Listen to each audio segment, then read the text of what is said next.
Welcome, weary traveller, through the passages of time. As the moon hangs heavy in the sky and the world grows quiet, I invite you to step with me into the pages of history. Settle in, get cozy, and let my voice carry you into the realm of dreams as we explore a captivating yet troubling chapter of Japan's feudal past. Before we begin our journey, I'd love to know who I have the pleasure of speaking to tonight. Whether you're nestled under the covers ready for sleep, or simply seeking a moment of calm, go ahead and leave a comment sharing where in the world you're tuning in from and what time of day it is for you. If you enjoy immersing yourself in history as a way to unwind, consider subscribing so you never miss one of these relaxing excursions through time. Now make yourself comfortable as we prepare to peek behind the curtain of an era long past. Tonight, we'll be exploring the often difficult and oppressive lives of women in feudal Japan. But don't worry, I'll be right here to guide you gently through this unfamiliar world. No matter how harsh the realities we uncover, my soothing narration will ensure you can simply lie back, listen, and let your imagination roam free. As we begin, I want you to picture yourself as a woman living in the 14th century Japan. It's hard for the modern mind to grasp just how different life was then, especially for women. With nearly every aspect of their lives tightly controlled by societal expectations, women had very little personal freedom or self-determination. From birth until death, their path was largely laid out for them, shaped by forces far beyond their control. Over the course of our time together tonight, we're going to follow in the footsteps of a typical woman as she navigates each stage of feudal Japanese life. Starting from her birth and childhood, through adolescence and marriage, into motherhood and adult family life, and finally to her twilight years. We'll see the world through her eyes. Along the way, we'll meet some remarkable real-life women who found ways to make their mark on history despite the incredible limitations placed on them. So as you burrow deeper under the covers and feel sleep start to tug at the edges of your consciousness, let's take our first steps into feudal Japan. Breathe in deeply, breathe out slowly, and let the sounds of the present fade into the background. The only voice in your head now is mine, and the only place we are is the Japan of 600 years ago. Our story begins with a birth, but not one that is celebrated with much fanfare. For you see, in this time and place, baby girls were simply not as valued as baby boys. Families anxiously awaited the arrival of a son to carry on the family name and inherit the family estate and duties. A daughter was seen as a temporary presence, someone who would one day leave to join her husband's family. She could not continue the family lineage in the same way. At best, a girl might help with household chores until she married, but she wasn't considered a true, permanent part of her birth family. In some cases, if a family already had several daughters, a newborn girl might even be a source of disappointment and burden. Although the practice was becoming less common by the feudal period, female infanticide did still occasionally happen. Baby girls were sometimes seen as just another mouth to feed until they could be married off, and not all families had the resources or desire to provide for them, callous as that may sound to our modern ears. So let's imagine that by good fortune, your family chooses to keep and raise you, their infant daughter. Even from your earliest days, the expectations placed on you are clear. As you grow from a baby into a young girl, your family focuses on raising you to be subservient, obedient, humble, and skilled in domestic arts. Playing with dolls is encouraged, as it's seen as practice for one day caring for a family of your own. Watching and helping the women of the household with cleaning, cooking, sewing, and other chores is also an important part of your girlhood. Very rarely would a girl be educated in the same way as her brothers. Most girls of the samurai class might learn to read and write at a basic level, and might be taught traditional arts like calligraphy, flower arranging, or playing musical instruments. But the idea of a robust education including classic literature, philosophy, government, and martial arts was almost exclusively reserved for boys. A girl's education was about becoming a proper wife and mother, not an intellectual or warrior. However, even in these restrictive times, there were always some remarkable women who defied convention. One famous example from a few centuries before the feudal period we're focusing on is the author Murasaki Shikibu. Born into a noble family in the late 900s, Murasaki was given an unusually thorough education by her father, who saw great intelligence in his young daughter. She grew up to become a lady-in-waiting at the imperial court and penned the enduring masterpiece, The Tale of Genji, considered by many to be the world's first true novel. As a young girl in feudal times, Murasaki's story may have been told to you as an apocryphal legend, a near mythical example of what women were capable of under extraordinary circumstances. But you would know that her path was the exception, not the rule. However much innate talent or ambition you might possess, your destiny is to be a wife and mother, with little room for personal pursuits. And so the years of your girlhood slip away, spent close by your mother's side, learning and preparing for your inevitable future. Your world is small, just your family home, and perhaps occasional outings to a temple or market. But soon enough, usually around the age of 13 to 16, your world will suddenly expand, though not in a way of your own choosing. For you see, the time has now come for your parents to arrange your marriage. This isn't a love match. Romance has little to do with marriages in feudal Japan. Instead, your parents are looking at social position, political allegiances, and how best to strengthen the family through your match. If you're lucky, your husband will be close to your own age, rather than decades older. You may have met him a few times, or he may be a total stranger. Your wishes in the matter are, of course, irrelevant. You're informed of your parents' choice, and begin preparing to leave the only home you've ever known to join your husband's household. You'll be living with his parents and any siblings, becoming the lowest-ranking woman in a new family. It's a daunting prospect, but as a proper feudal Japanese girl, you've been raised to be submissive and obedient. To question or resist the path laid out for you would be unthinkable. As you gather your belongings and prepare to depart from your childhood, let's pause and consider another real young woman who made this fateful journey. The Lady Tokugawa Masako was born into a powerful samurai family in 1607. At the tender age of 15, she was married off to the son of the reigning shogun. Masako suddenly found herself thrust into the very highest echelons of feudal power and intrigue. But Masako's marriage was more than just an alliance between noble families. It was a political necessity. For you see, her young husband was already being groomed to one day take over rulership of all Japan as the next shogun. This meant that Masako was under immense pressure to cement her place in the dynasty by producing an heir. A male heir, of course. Without a son to one day inherit the shogunate, her husband's family would fall from power, and Masako herself would lose any status and security. So as Masako departed her family home, as little more than a child herself, she carried the weight of dynastic ambitions on her slim shoulders. The expectations that she quickly conceive a son were just the start of a lifetime of intense duty and scrutiny in her new role. Her major purpose in life, like every woman in her time, was to bear children. We'll explore the often harrowing realities of feudal Japanese motherhood more deeply in just a little while. But first, we turn back to you, our protagonist, as you take your first steps into marriage and away from the relative familiarity and comfort of your childhood.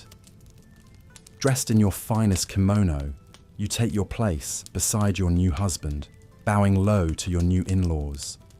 Your old life is over now. Your role is to serve your husband's household. Your childhood home, your family, even your birth name will fade into memory. As a new bride, you're expected to quickly learn the ways of your husband's household. His mother is now your main taskmaster, critic, and teacher. She shows you how she likes the meals prepared, the correct way to wash and mend the family's clothes, the proper rituals for honoring the household's ancestors. Make a mistake, or show any hint of homesickness or resistance, and your mother-in-law will quickly scold you. You must embody the ideal of the good wife, humble, gentle, obedient, and above all, fertile. For that is the real measure of your worth in this new role, the children you'll bear, specifically the sons. You're likely to become pregnant within the first year of marriage, as your husband will visit your bed frequently. Contraception is virtually non-existent, and you have no real right to refuse your husband's sexual advances. Your body is now largely under his and his family's command. As your belly grows heavy with your first child, you continue your daily chores as a young wife for as long as you can. Hopefully, your mother-in-law will show you some kindness as your pregnancy advances, perhaps allowing you to rest a bit more or eat a little extra food. But pregnancy is not considered an illness or a handicap. You're still expected to fulfill your household duties as a woman for as long as possible. Let's turn again briefly from your story to consider another real woman who exemplified the life of the typical feudal Japanese wife. A generation or two before your time, there lived a woman named Nakano Takeiko, born into a poor peasant family in the early 1600s. Takeiko married a local rice farmer as a teenager and immediately set to work alongside him in the paddies, up to her knees in mud even as her children grew inside her. Over the years, Takeiko bore 6 children for her husband, working in the fields before and after each birth. As a peasant woman, she didn't have the luxury of focusing solely on the home like samurai or noble class wives. No, Takeiko and her husband just barely eked out a living farming their small plot of land, so her help with the backbreaking labor was crucial. 2 of her babies died in infancy, not uncommon for the time. The exhaustion and poor nutrition that were part of the peasant lifestyle made pregnancy and childbirth even more risky. And so Takeiko soldiered on, like most women of her era, sacrificing her own health and comfort for the sake of her husband and surviving children. She had no other real choice or alternative path available to her. From sunup to sundown she worked, either out in the fields or inside preparing food, mending clothes, and trying to stretch what little they had to keep the family alive. Hers was a lifetime of harsh subsistence and endless toil.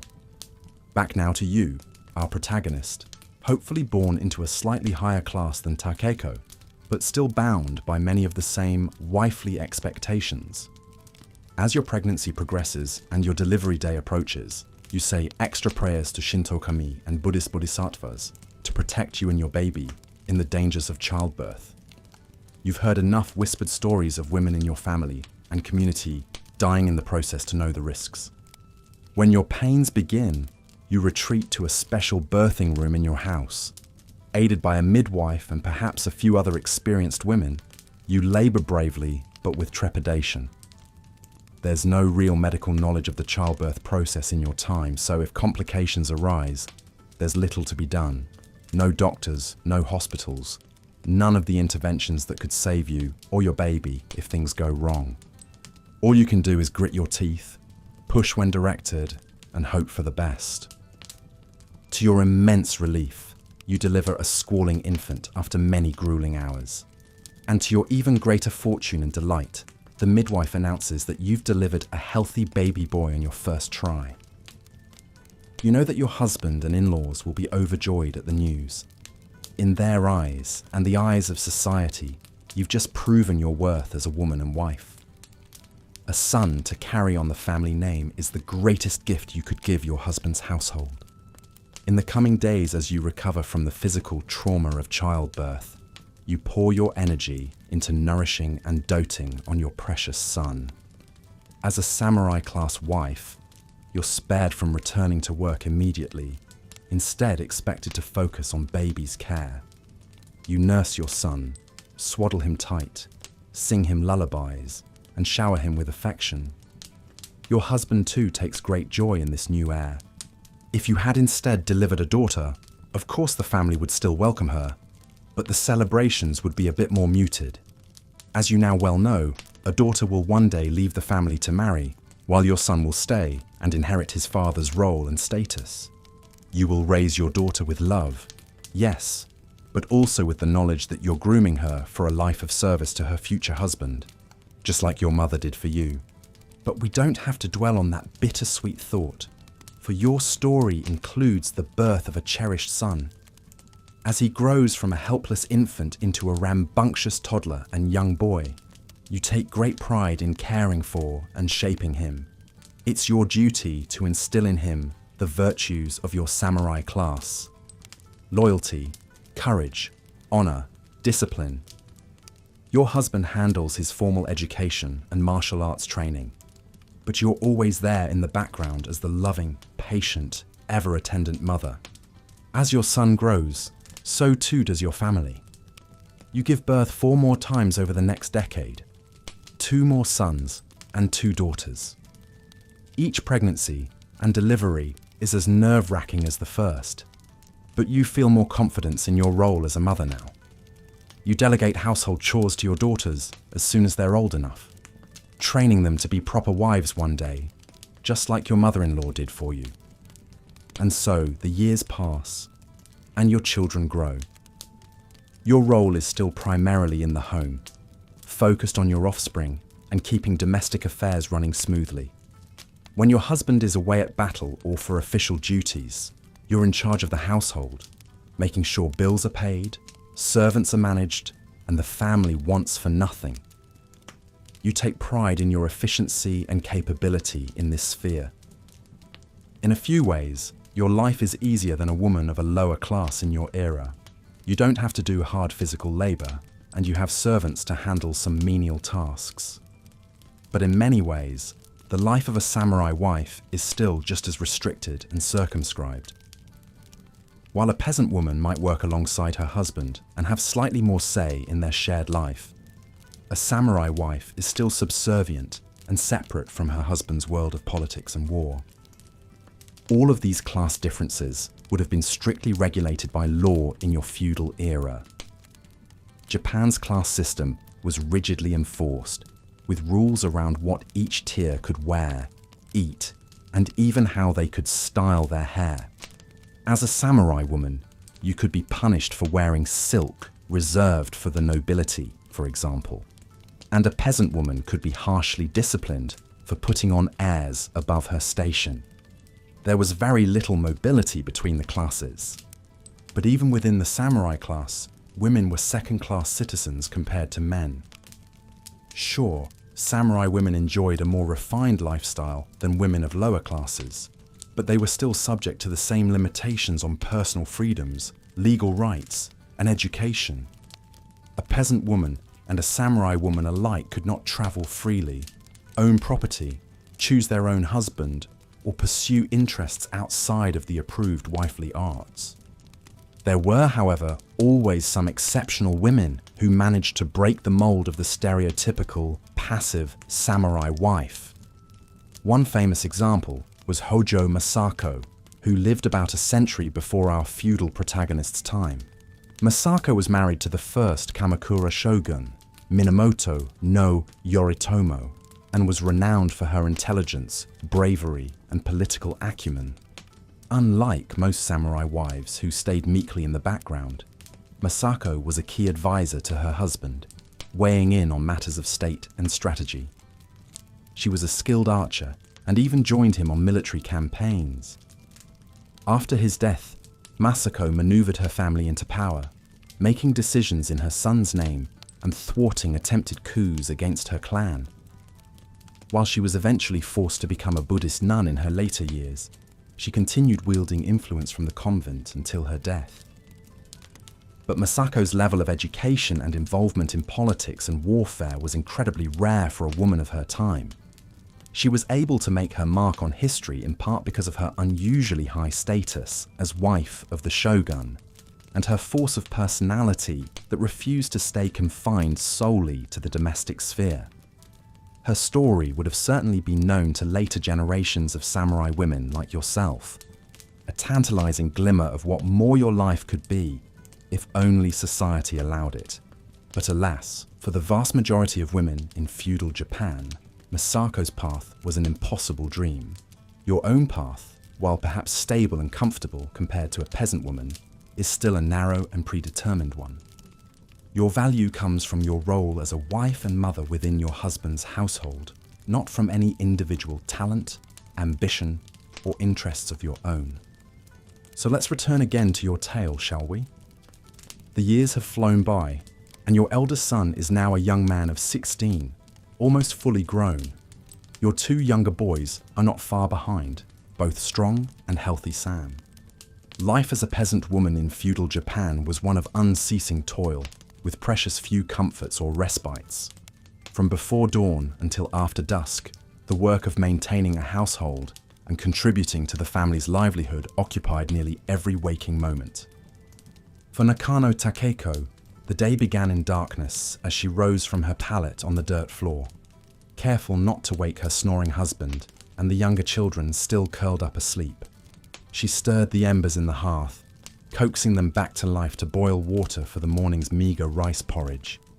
As the sky lightened to grey, she tied back her hair, dampened with sweat from the muggy morning air that promised another sweltering day in the fields.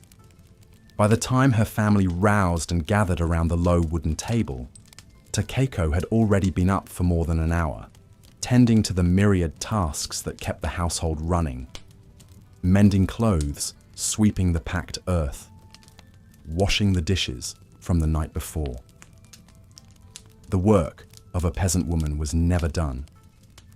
After a hasty breakfast, gulped down in silence, the men, her husband and two oldest sons, headed out to the rice paddies, the plots of land their feudal lord allowed them to till in exchange for their labour and loyalty.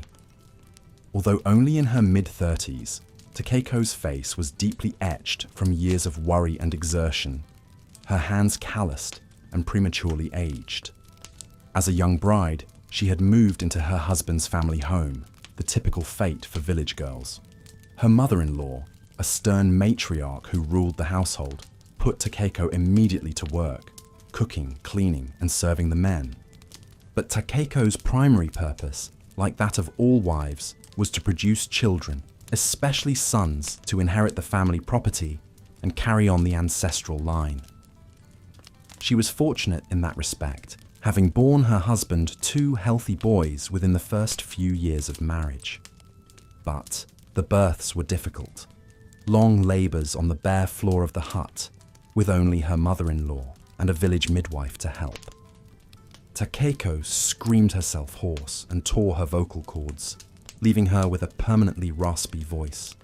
She considered it a small price to pay for living sons. The babies came regularly after that, every 2 years or so, with little rest between pregnancies and no respite from her daily chores. Takeko grew thin and exhausted, aging decades in the space of a few years. 2 more boys followed, and then, to her dismay, a pair of daughters. Although she cherished all her children, Takeko knew that girls were considered a burden, another mouth to feed until they married out of the family. She quietly apologized to her husband, feeling she had somehow failed him.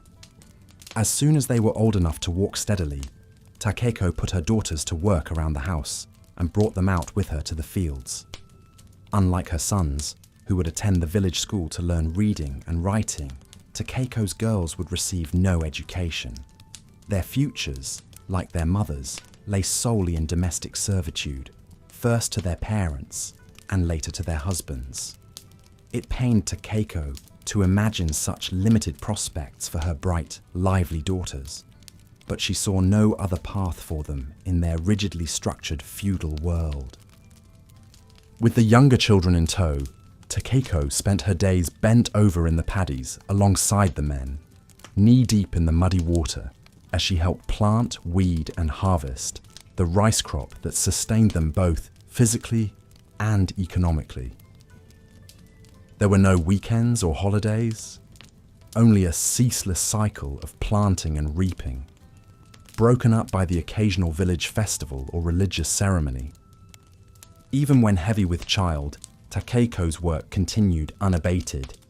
She muffled her groans of pain as she crouched over the rows of rice seedlings, her belly swollen and straining against her rough cotton kimono. Squinting into the harsh sun glinting off the paddies, Takiko blinked away the sweat and tears that mingled freely on her face, feeling the child roil inside her as if in protest of its constricted, laborious confinement. Thoughts of her unborn baby filled Takeko with an overwhelming mix of emotions. Hope that it would be another healthy son to bring pride to the family. Fear of complications or a difficult birth without even rudimentary medical help. A touch of bitter resignation at the realization that her own life would be cut short by these repeated pregnancies and deliveries, an almost inevitably fatal burden in an era of sky-high maternal mortality. As the sun gradually sank over the lush green patchwork of the rice fields, Takeko straightened up painfully, pressing one dirt-caked hand to the small of her back, where the ache was sharpest. She gathered her daughters, who had spent the day chasing away hungry birds from the grain, and began the slow trudge back to the village, empty baskets balanced precariously on her head. Behind her, Takeiko's husband and sons shouldered their tools, staring resignedly at their feet. Nobody spoke. The work itself was so exhausting that conserving energy for conversation was an unfamiliar luxury. In any case, Takeko reflected, what was there to discuss? Their lives were circumscribed by the never-ending struggle to coax enough food from the land to fill their bellies and pay their taxes. Season after season, year after year, with no variation or respite, only the numb, mute rituals of survival. Back inside the close confines of the family's hut, Takeko kindles the cooking fire again and begins preparing the evening meal. As the rice pot bubbles and the pickled vegetables are laid out, she assembles the entire family around the low table, deferentially serving her husband and sons first, before sitting down to her own supper. In the smoky dimness, Takeko surveys her family, the flame light flickering over their tired faces. With a stab of melancholy, she dwells for a moment on the daughter she will never know, the one she miscarried in the fields years before, expelling a gush of blood and tissue into the uncaring mud. Whether from the unrelenting work, the poor diet, or simply the whims of a harsh fate, nearly 1 in 3 pregnancies ended that way. But life ground on, as merciless and unyielding as the turn of the seasons. As Takeko dips her head over her bowl, a few words of Buddhist prayer forming themselves in her mind, a sudden kick from within makes her gasp. The child lives, impatient for its own entrance into the world. She rubs a hand over her distended belly, trying to soothe the restless spirit inside her. Boy or girl, samurai or peasant, its life will be molded by the same immutable forces that constrain her own: tradition, obligation, and unrelenting labor. The feudal system grinds on, shackling each new generation to the well-worn grooves of the past.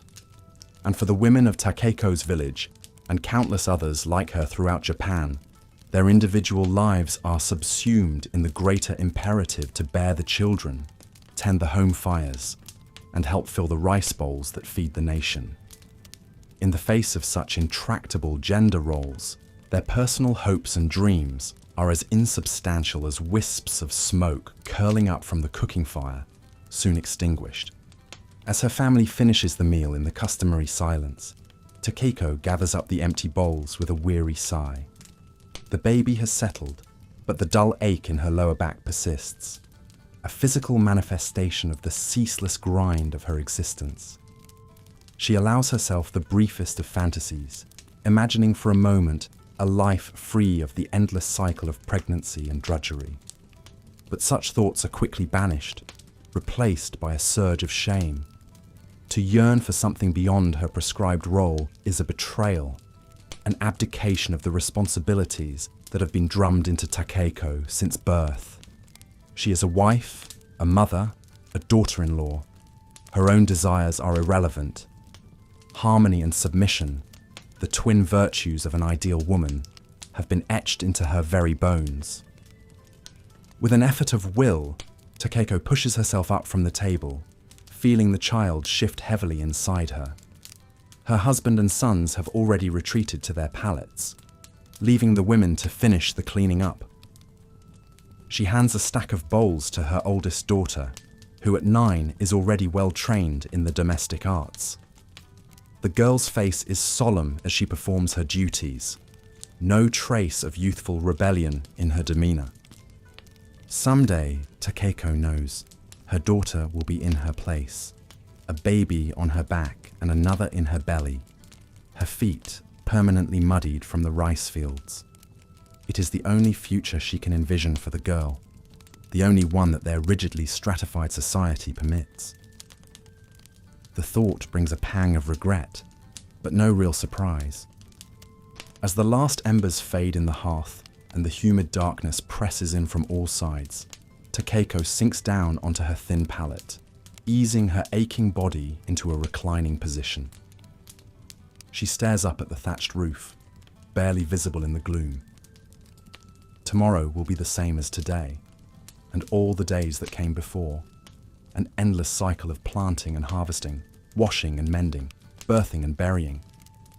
For a woman in feudal Japan, there is no respite, no escape from the narrow confines of her prescribed roles. The seasons may turn and the years may pass, but the rhythm of her life remains as unchanging as the tide. Takeko closes her eyes, feeling the weight of centuries pressing down upon her. In the moments before sleep claims her, she sends up a silent, futile prayer, not for herself, but for the generations of women yet to come, that they may someday know a life beyond the paddies and the cooking fires, a life of their own making. But such thoughts are fleeting, insubstantial as the curls of smoke that even now drift up from the banked embers and dissipate into the muggy night air. Takeko's last conscious sensation is the flutter of the child in her womb, a reminder of her inescapable destiny. She surrenders herself to sleep, her mind already turning to the tasks that await her in the grey light of dawn. This is merely a glimpse into the life of one peasant woman, a single thread in the vast tapestry of feudal Japanese society. But it is a thread that repeats itself endlessly, a pattern of unremitting toil and female subservience that persists across generations and social classes. From the lowliest village to the loftiest castle, the women of this era are bound by the same rigid expectations, the same narrowly circumscribed roles. To be born female in feudal Japan was to be consigned to a life of servitude and sacrifice, with little hope of autonomy or self-determination. The weight of tradition and the inflexible hierarchy of the feudal system combined to create an existence of unrelenting hardship for women of all classes. Whether laboring in the fields or tending to the needs of their samurai husbands, their lives were defined by duty and submission, their individual identities subsumed by the greater imperatives of family and society. It's a stark and unforgiving portrait, a world where even the most basic rights and freedoms are denied to half the population based solely on their gender. And yet, even within these suffocating constraints, there were women who managed to carve out a measure of agency and influence, subverting the rigid norms of their society in subtle and extraordinary ways. In the noble halls of the samurai and the cloistered chambers of the imperial court, a handful of exceptional women left their mark on history, wielding power and shaping events through their intelligence, their artistry, and their sheer force of will. These are the stories that puncture the bleak tapestry of female oppression, the glimmers of light in an otherwise dark and stifling landscape. In the centuries to come, as Japan slowly emerged from its feudal past and began its halting journey towards modernity, the legacy of these remarkable women would endure, inspiring new generations to challenge the status quo and demand a better future. But for Takeko and her countless sisters in suffering, such change would come too late. their lives forever bound by the implacable dictates of a society that saw them as little more than chattel and childbearers. As we trace the long and winding path of Japanese history, it's impossible to ignore the central role that women played in shaping its course, even as they were relegated to the margins and denied the most basic rights and freedoms. Theirs is a story of resilience and quiet determination in the face of overwhelming odds, a testament to the enduring strength of the human spirit in even the most oppressive of circumstances. And so we leave Takeko to her dreamless slumber, her body heavy with the weight of the unborn child and the centuries of tradition that hang upon her like a yoke. In the distance, the first faint light of dawn is already gathering on the horizon, heralding the start of another day of ceaseless toil and silent endurance. For the women of feudal Japan, it is a cycle that will repeat itself endlessly, a legacy of hardship and subjugation that echoes across the ages. But even in the face of such unrelenting adversity, their spirits endure, their stories waiting to be told. And in the telling, perhaps, we can begin to shed light on the dark corners of history and honor the countless nameless women who bore the burden of their society's inequities with grace and grit. Their voices may be silenced by time and circumstance, but their experiences remain, woven inextricably into the fabric of Japan's past and present. As we drift off to sleep, the gentle rhythms of Takeko's story washing over us like a lullaby, we carry with us a renewed appreciation for the struggles and sacrifices of the women who came before, and a deeper understanding of the forces that shaped their lives and their world. In that small, quiet space between wakefulness and dreams, we can almost hear the whisper of their voices, a ghostly chorus of mothers and daughters, wives and concubines, nuns and courtesans. They speak to us across the centuries. Their words are testament to the resilience and indomitable spirit of the women who lived and loved and labored in the shadow of feudal Japan. And as we finally surrender to the embrace of sleep, our minds filled with the vivid imagery of rice paddies and cramped huts, elegant tea houses and austere temples, we carry with us the weight of their stories, a reminder of the enduring power of the human experience to transcend even the most oppressive of circumstances.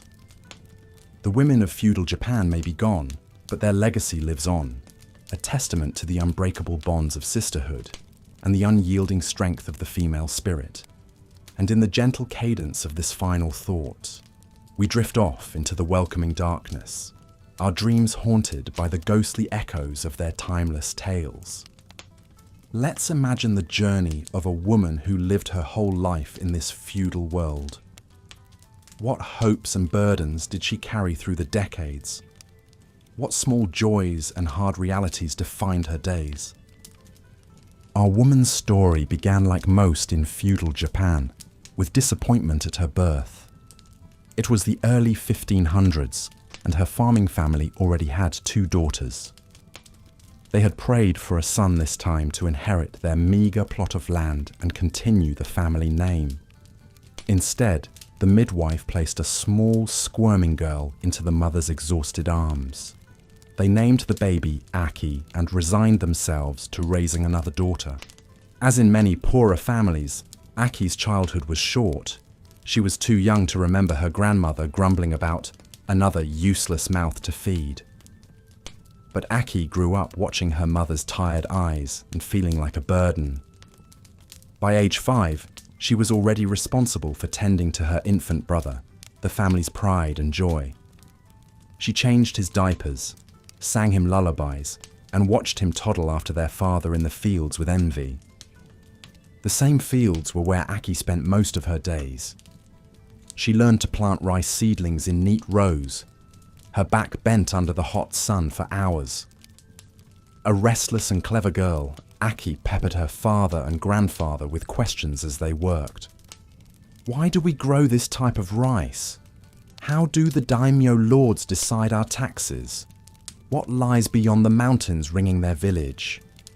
but her curiosity was usually met with grunts, shrugs, or rebukes to focus on her tasks. Aki's quick mind was seen as more nuisance than asset for a peasant girl. It was her mother and grandmother's job to train her in the domestic arts expected of a future wife: cooking, cleaning, sewing, weaving. Every day, Aki watched her mother grind barley, haul water, mend clothes, and stir the pot of millet porridge over their hearth fire, a baby strapped to her back. She rarely saw her mother sit down or rest. Around age 6, Aki started to join her sisters in these daily household chores. Their rough hands grew calluses from gripping farm tools, stirring pots, scrubbing floors. Aki missed the freedom of running through the rice paddies with her brother and his friends, flying kites and catching crickets. Now she was learning to serve, to be as silent and efficient as her mother. The local Buddhist temple, her one refuge besides the fields, taught that women's suffering in this life was punishment for misdeeds in past ones. Only male monks were allowed to study the sutras. One of Aki's few childhood delights was the village Matsuri festival each year. She loved the colourful banners fluttering from bamboo poles, the troupe of musicians and acrobats that performed in the square.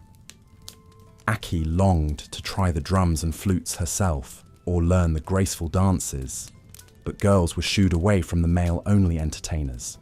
Instead, she had to content herself with clapping along to the music and savouring a few bites of dango dumplings. Those fleeting festival moments of lively energy sustained her through long days of drudgery. As Aki entered adolescence, her mother began to eye her appraisingly, judging if she was ready for marriage. Aki's belly tightened with dread when she overheard her father speaking with the village matchmaker. She knew that marriage meant leaving her family forever to join her husband's household. The very word yome for wife meant one who lives in another place. Aki prayed she would be matched with a kind husband, not a cruel one who would beat her as some men did their wives. She had no say in the matter. At 15, Aki was informed she would be marrying the second son of a wealthier farming family 2 villages over. She met her betrothed only once before the wedding, at the formal matchmaking ceremony. They knelt across from each other, sipping cups of sake and avoiding eye contact. He was a stranger to her. Aki wondered if he too felt trapped by family obligations and dreamt of another life. The wedding passed in a blur of unfamiliar faces and too tight wedding kimono. Aki was officially a yome now, and her only role was to serve her new family. From dawn to dusk, she was at the beck and call of her strict father-in-law and critical mother-in-law, tending to their every need. Her husband, who seemed meek and browbeaten himself, was out working the fields all day. At night, he visited her chambers to do his husbandly duties. Aki stared at the ceiling and willed her mind elsewhere. It wasn't long before Aki missed her menstrual cycle and realized she was pregnant. When her son was born healthy and squalling, the family celebrated and Aki felt a rush of love and pride. But her mother-in-law quickly took charge, whisking the infant away to be nursed by his grandmother, as was the custom. Aki ached for her baby as she recovered from the birth, breasts heavy with milk. The separation felt like losing a piece of herself. As more children followed over the years, including 3 daughters, Aki grew to accept her lot in life.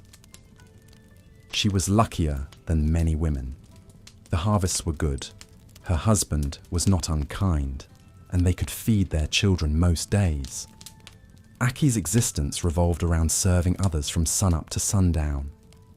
She hauled water from the village well, pounded mochi rice cakes till her arms ached, and stitched indigo-dyed cotton clothes for the family. In rare breaks, she caught up on village gossip with other wives and snuck her children sweets when the grandparents weren't looking. Aki took solace in the little joys and rituals that marked the passing seasons. The cherry blossom picnics in spring, the Star Festival in summer, the harvest celebrations in fall, the New Year dishes in winter. She saved tales and wisdom to pass on to her daughters, knowing the constraints they would face in this society. They could not inherit land, learn to read, or choose their fates, but they could find meaning in small freedoms and the bonds between women. Aki fretted over their marriages and safety as her hair greyed and her own marriage settled into companionable silence. In her 50s, Aki was considered an old woman. She had been fortunate to survive the dangers of multiple childbirths. Now a widow, she finally held some authority in the family as a mother-in-law herself. But her body was worn out from decades of toil. Aki's aching joints and cloudy eyes turned her attention inward. She thought often of the Pure Land, the Buddhist paradise that supposedly awaited her. Reciting the Nembutsu prayer on her juzu beads brought some peace.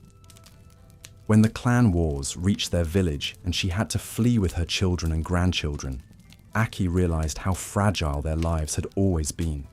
She found herself depending on her son and grandson for survival now. They resettled and rebuilt, replanting fields and repairing thatched roofs. Aki did not live to see her youngest granddaughter, a bright and defiant girl, learn to write in secret from a monk who took pity on her. But she would have recognized that restless curiosity, that yearning for a bigger life. Aki's story was one of quiet endurance through a lifetime of duty and drudgery, but it was also stitched through with moments of beauty, laughter, love, humanity shining through the hardships. She left no record of her inner world, like most common women of her era. But she was a link in a chain of mothers and daughters stretching back through the centuries in feudal Japan. They bent like reeds but were never broken. Over generations, some of these women found ways to push at the edges of their constraints. A few rebelled openly, taking up arms or shaving their heads to join monasteries. Others subverted expectations more subtly, as artists and writers, or merchants and innkeepers. Quietly, they shaped the consciousness of their society and passed on a legacy of resilience. Aki could not have imagined the very different life of an ordinary Japanese woman today, one with education, careers, choices her era could not dream of. But she and all the forgotten foremothers made those futures possible through their uncelebrated fortitude. In pondering their stories, perhaps we can draw on some of that strength in our own challenging times and plant seeds of change in our turn. The river of history flows on, carrying us all in its current. And women continue to reshape it in ways big and small. Life in feudal Japan was a constant struggle for survival, and this was especially true for women. While men faced their own hardships and challenges, the weight of societal expectations, rigid gender roles, and lack of personal freedoms created a particularly difficult existence for females from all walks of life. From the moment a girl was born, her life was shaped by the fact that she was seen as less valuable than a male child. Many families hoped for sons to carry on the family name and to provide for them in their old age. Daughters were often seen as a burden, just another mouth to feed until they could be married off. In some cases, if a family had too many girls, they might even resort to the desperate act of female infanticide, although this practice was becoming less common by the feudal period. For the girls who did survive, their upbringing was focused on preparing them for their eventual roles as wives and mothers. From a young age, girls were taught to be subservient, obedient, and skilled in domestic tasks like cooking, cleaning, and sewing. They were expected to be soft-spoken, demure, and to always defer to the men in their lives. There were a few exceptional cases of girls who managed to get a more well-rounded education, usually because they came from wealthy or influential families. One famous example is Murasaki Shikibu, who lived in the late 10th and early 11th centuries.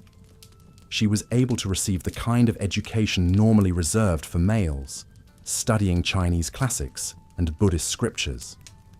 Murasaki went on to become a lady-in-waiting at the imperial court and wrote The Tale of Genji, considered the world's first novel and a masterpiece of Japanese literature. But for the vast majority of girls, the opportunity to learn and expand their minds was simply out of reach.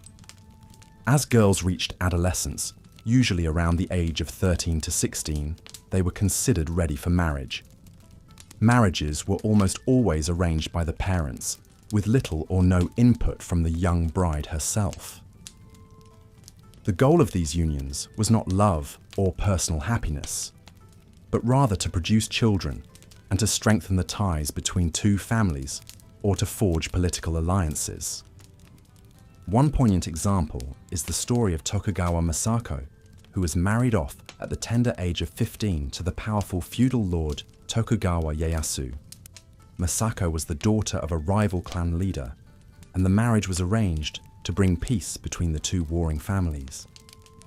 But for Masako, it meant being torn away from her home and thrust into a new life where she was expected to bear a male heir for her husband.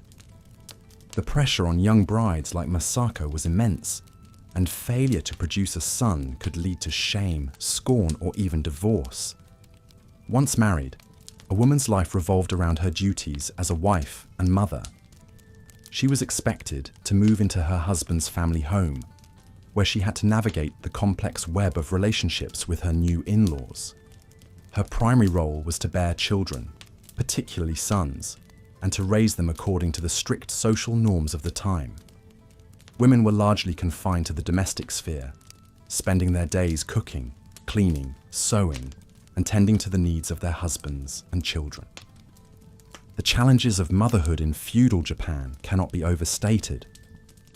With limited access to medicine and proper nutrition, pregnancy and childbirth were risky endeavors. Many women died in childbirth, and infant mortality rates were high. Those who did survive often had to endure multiple pregnancies over the course of their lives, as large families were the norm. For women of the lower classes, like the peasantry, motherhood was even more demanding. Not only did they have to care for their children and manage the household, but they were also expected to work alongside their husbands in the fields, planting and harvesting crops to ensure their family's survival. The story of Nakano Takeko, a peasant woman who lived during the early Edo period, illustrates just how difficult this life could be. Takeko bore 6 children while working tirelessly on her family's farm, with little rest or respite from her daily toil. Of course, women's experiences in feudal Japan were not monolithic, and much depended on their social class and status. The rigid hierarchy of feudal society meant that there was little social mobility, and women were bound by the strict laws and customs that regulated every aspect of their lives, from the clothes they could wear to the food they could eat. At the bottom of the social ladder were the peasant women, who made up the vast majority of the population. They lived hard lives of manual labor, working in the fields alongside their husbands and children to grow the rice and other crops that sustained the nation. They had few comforts and little leisure time, and were often at the mercy of their local lords and samurai. Slightly above the peasantry were the merchant and artisan classes, which began to grow and thrive during the later feudal period. Women in these families might have had a little more economic security and some access to education, particularly if they were involved in the family business. But they were still subject to the same rigid gender roles and expectations as women in other classes. The samurai class, the warrior elite of feudal Japan, had its own unique challenges and opportunities for women.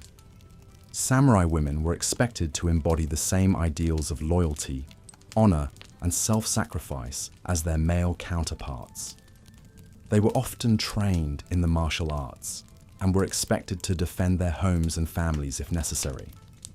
Some samurai women became renowned warriors in their own right, like Nakano Takeko, who fought and died bravely in the Battle of Aizu during the Meiji Restoration.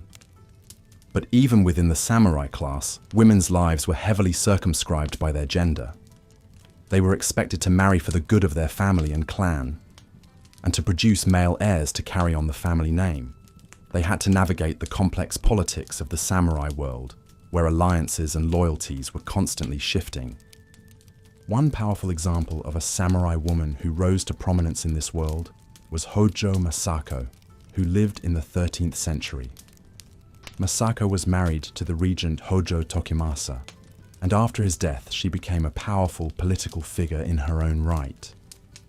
She was known as the nun shogun because of her deep devotion to Buddhism, but also because of her shrewd political acumen.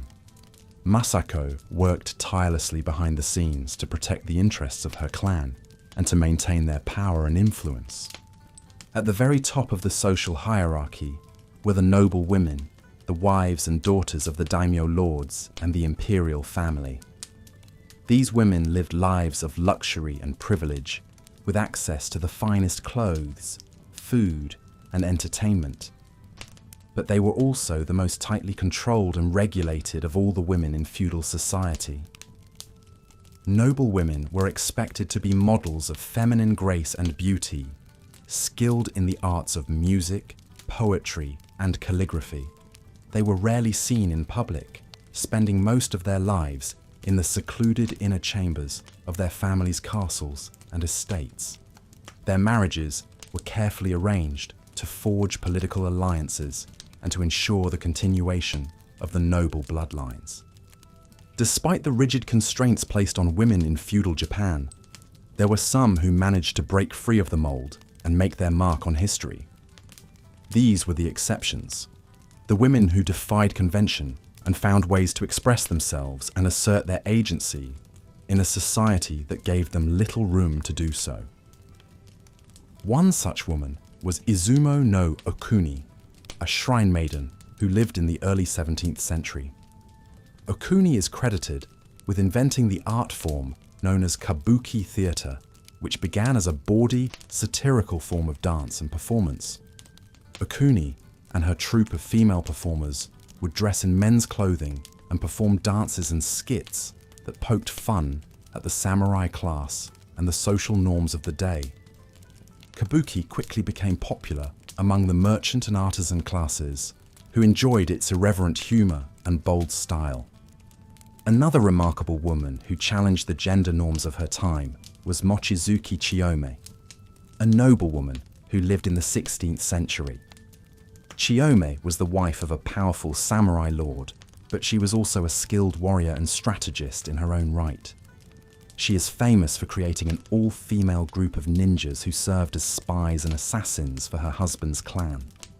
These kunoichi were trained in the arts of espionage, disguise, and combat, and they played a crucial role in gathering intelligence and carrying out covert missions.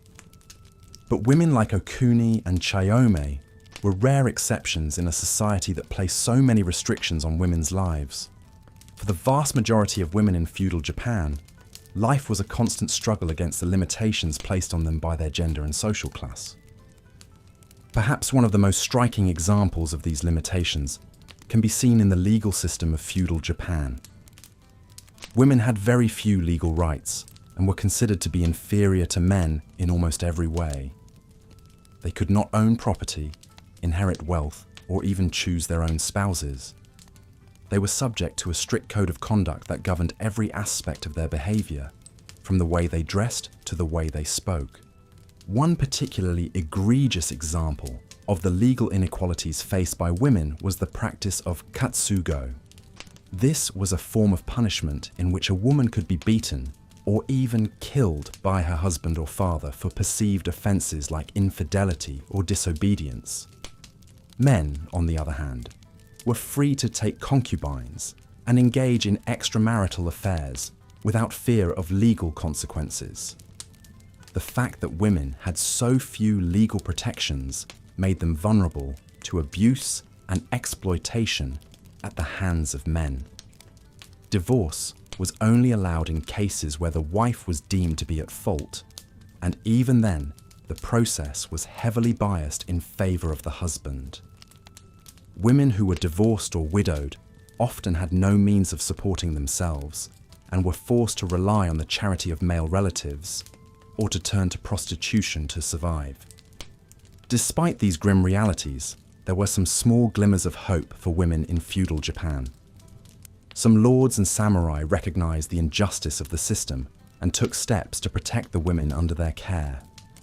One notable example was the daimyo Uesugi Kenshin, who ruled over a province in the 16th century. Kenshin was known for his enlightened policies towards women, which included prohibiting the practice of katsugo and providing education and training for girls in his domain. But these were small victories in a society that was fundamentally stacked against women. The prevailing attitudes towards gender were deeply ingrained in the culture and reinforced by the major religious and philosophical traditions of the time. Buddhism, which had been introduced to Japan in the 6th century, taught that women were inherently inferior to men and that they were more prone to sin and desire. Women were seen as a hindrance to men's spiritual enlightenment, and many Buddhist texts warned against the dangers of attachment to women. Shinto, the native religion of Japan, also had a complex and often contradictory view of women. On the one hand, Shinto mythology celebrated powerful female deities like Amaterasu, the sun goddess, and the idea that women's bodies were sacred temples. But on the other hand, Shinto beliefs also perpetuated the idea that women were spiritually unclean, particularly during menstruation and childbirth. These religious and cultural beliefs had a profound impact on the way that women were treated in feudal society. They were used to justify the strict social hierarchy and the limitations placed on women's freedoms and opportunities. And they created a culture of shame and secrecy around women's bodies and experiences. One particularly pernicious example of this was the practice of kegare, or spiritual pollution. Women were believed to be inherently impure, particularly during menstruation and after childbirth. They were often secluded in separate rooms or huts during these times, and were forbidden from participating in religious ceremonies or entering sacred spaces. This belief in women's impurity also had practical consequences for their daily lives. Women were often banned from certain occupations, like brewing sake or preparing food for religious festivals, because of the fear that they would contaminate the products with their impurity. And in some cases, women were even blamed for natural disasters or crop failures, as their perceived impurity was thought to anger the gods. Despite these deeply ingrained beliefs, there were some women in feudal Japan who found ways to challenge the status quo and to assert their spiritual authority. One such woman was the Empress Komyo, who lived in the 8th century. Komyo was a devout Buddhist who used her position as empress to promote the religion and to establish temples and nunneries throughout Japan. Komyo was particularly concerned with the welfare of women and the poor. She established a number of charity hospitals and refuges for women who were fleeing abusive marriages or who had been widowed or abandoned.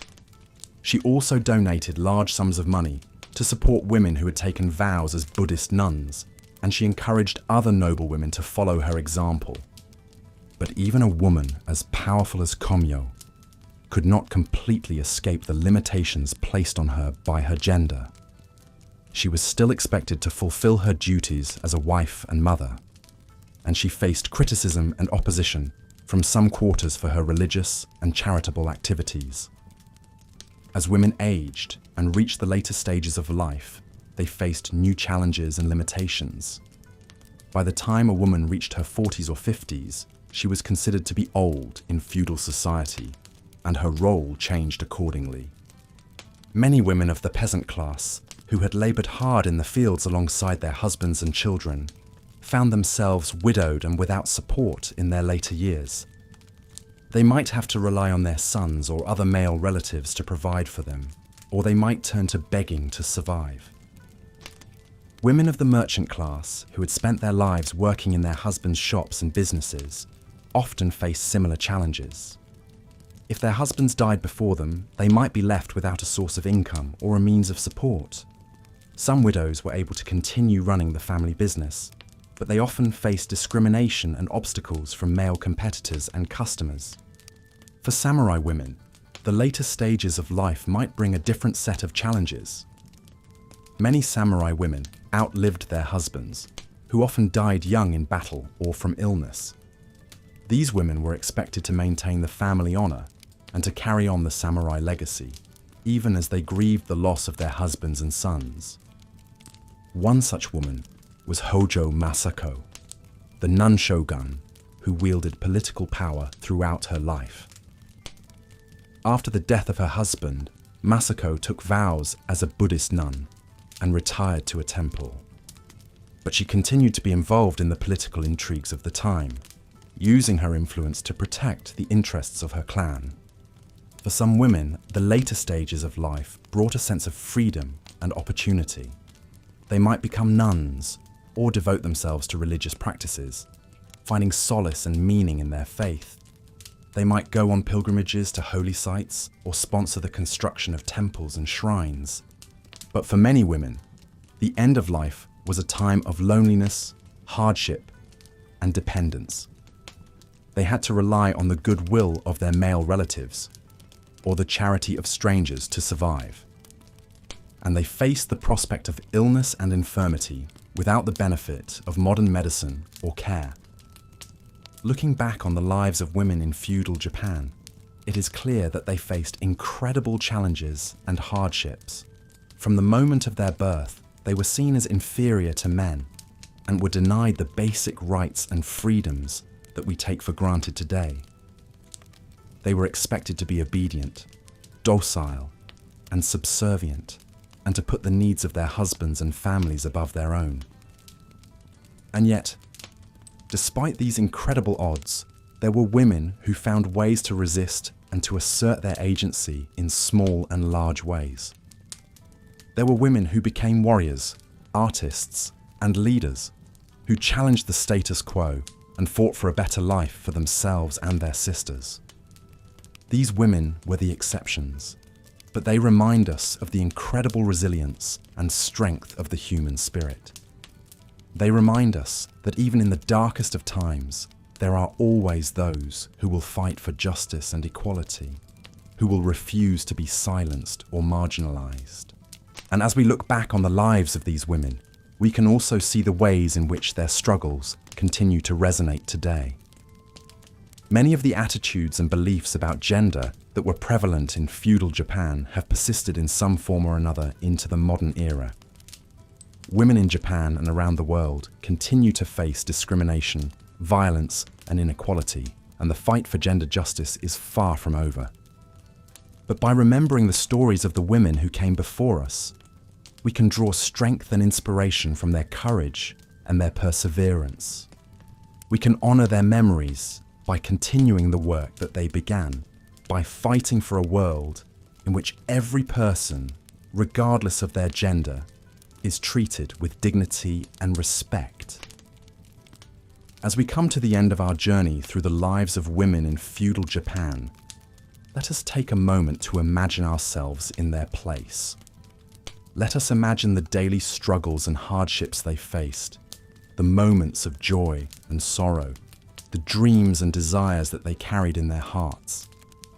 And let us remember that each of these women was a unique and valuable individual, with her own story to tell and her own contribution to make to the world. Let us honor their memory by telling their stories, by keeping their legacies alive, and by working to create a world in which every woman can live a life of dignity, freedom, and fulfillment. As we've seen, the life of a woman in feudal Japan was shaped from birth by strict gender roles and societal expectations. For a girl born into a samurai family, her destiny would be tied to the fortunes and affairs of her clan. One such woman was Hojo Masako, born in 1156, into the powerful Hojo clan. As the daughter of a wealthy samurai lord, Masako enjoyed a privileged upbringing, but also faced immense pressure to conform to the ideals of a proper samurai wife. She would be a key political player in the tumultuous world of feudal Japan. Masako's life took a pivotal turn when, at age 15, she was married off to the young shogun Minamoto no Yoritomo. It was a political match designed to form an alliance between the Minamoto and Hojo clans. Masako dutifully moved into her husband's household and took on the role of a samurai wife, managing the estate, entertaining guests, and most importantly, bearing an heir to carry on the family name. As the wife of an ambitious warlord, Masako found herself at the heart of the struggle for power in feudal Japan. When her husband Yoritomo established the Kamakura shogunate in 1192, Masako became the most powerful woman in the nation. She embraced this role, serving as a trusted advisor to Yoritomo and helping him govern his domain. But Masako's true test came after Yoritomo's sudden death in 1199. With her 2 young sons next in line to become shogun, Masako fought fiercely to protect their claim against rival clans. She maneuvered her father and other male relatives into key government positions, ensuring the Hojo clan's dominance. When her eldest son proved to be an ineffectual ruler and was assassinated, Masako installed her younger son as a puppet shogun, ruling in his name. For over 20 years, Masako was the de facto ruler of Japan, making decisions in all military and political matters. She navigated the cutthroat world of feudal power politics with skill and ruthlessness, eliminating rivals and suppressing rebellions. Masako's story shows how some exceptional women could wield influence in feudal Japan, even as wives and mothers confined to the private sphere. But even a woman as powerful as Masako couldn't escape the strictures and tragedies of her time. She endured the deaths of multiple children and grandchildren, some by assassination. And despite her political acumen, as a woman she always had to rule through male figureheads, first her husband, then her sons. In her later years, Masako took the tonsure and became a Buddhist nun, as many noble women did in old age. She retired to a temple, but still continued to influence Hojo clan politics from behind the scenes until her death at age 69. Her legacy is that of a formidable woman who tenaciously seized and wielded power in a man's world, shaping the course of Japanese history. For ordinary women in feudal Japan, life was much more limited and precarious than for a noblewoman like Masako. A peasant woman's lot was one of hard labour and childbearing, with few comforts or respites. Imagine a farmer's wife in a small rural village sometime in the 14th century. To give her a name, let's call her May. May likely married in her mid-teens to a husband chosen by her father. As a new bride, she would have moved into her husband's family home, becoming the lowest-ranking woman in the household. May's daily life revolved around an endless cycle of domestic and agricultural chores. She rose before dawn to prepare the morning meal, served her husband and in-laws first, and ate only their leftovers. She spent her days planting and weeding in the fields, tending the vegetable garden, mending clothes, cleaning and hauling water. In the evenings, she cooked and served dinner, and might do some spinning or sewing by lamplight before bed. As taxing as this regimen was, May's most important duty was to bear children, especially sons to inherit the family plot. She likely gave birth every 2 or 3 years, with little rest from her labours. Many of her babies probably perished in infancy from malnutrition or disease. May herself might have died young from complications of pregnancy or the sheer physical toll of her hardships. If she survived, May had little to look forward to in old age, especially if she was widowed with no sons to support her. She might hope her decades of toil would earn her a slightly higher status in the household as a mother-in-law, but she would remain dependent on her male kin. May and millions of peasant women like her were the largely unseen and unsung bedrock of feudal Japanese society.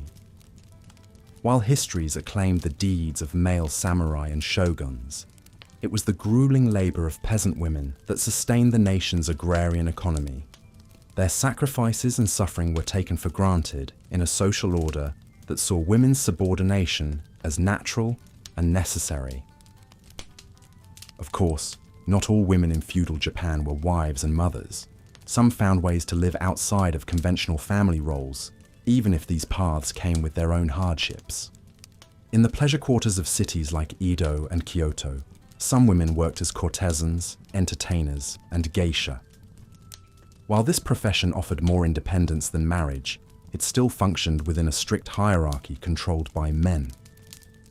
Successful courtesans might wield a degree of influence by charming and advising powerful clients, but they remained vulnerable to exploitation and abuse. Other women opted for a religious life, becoming nuns in Buddhist temples.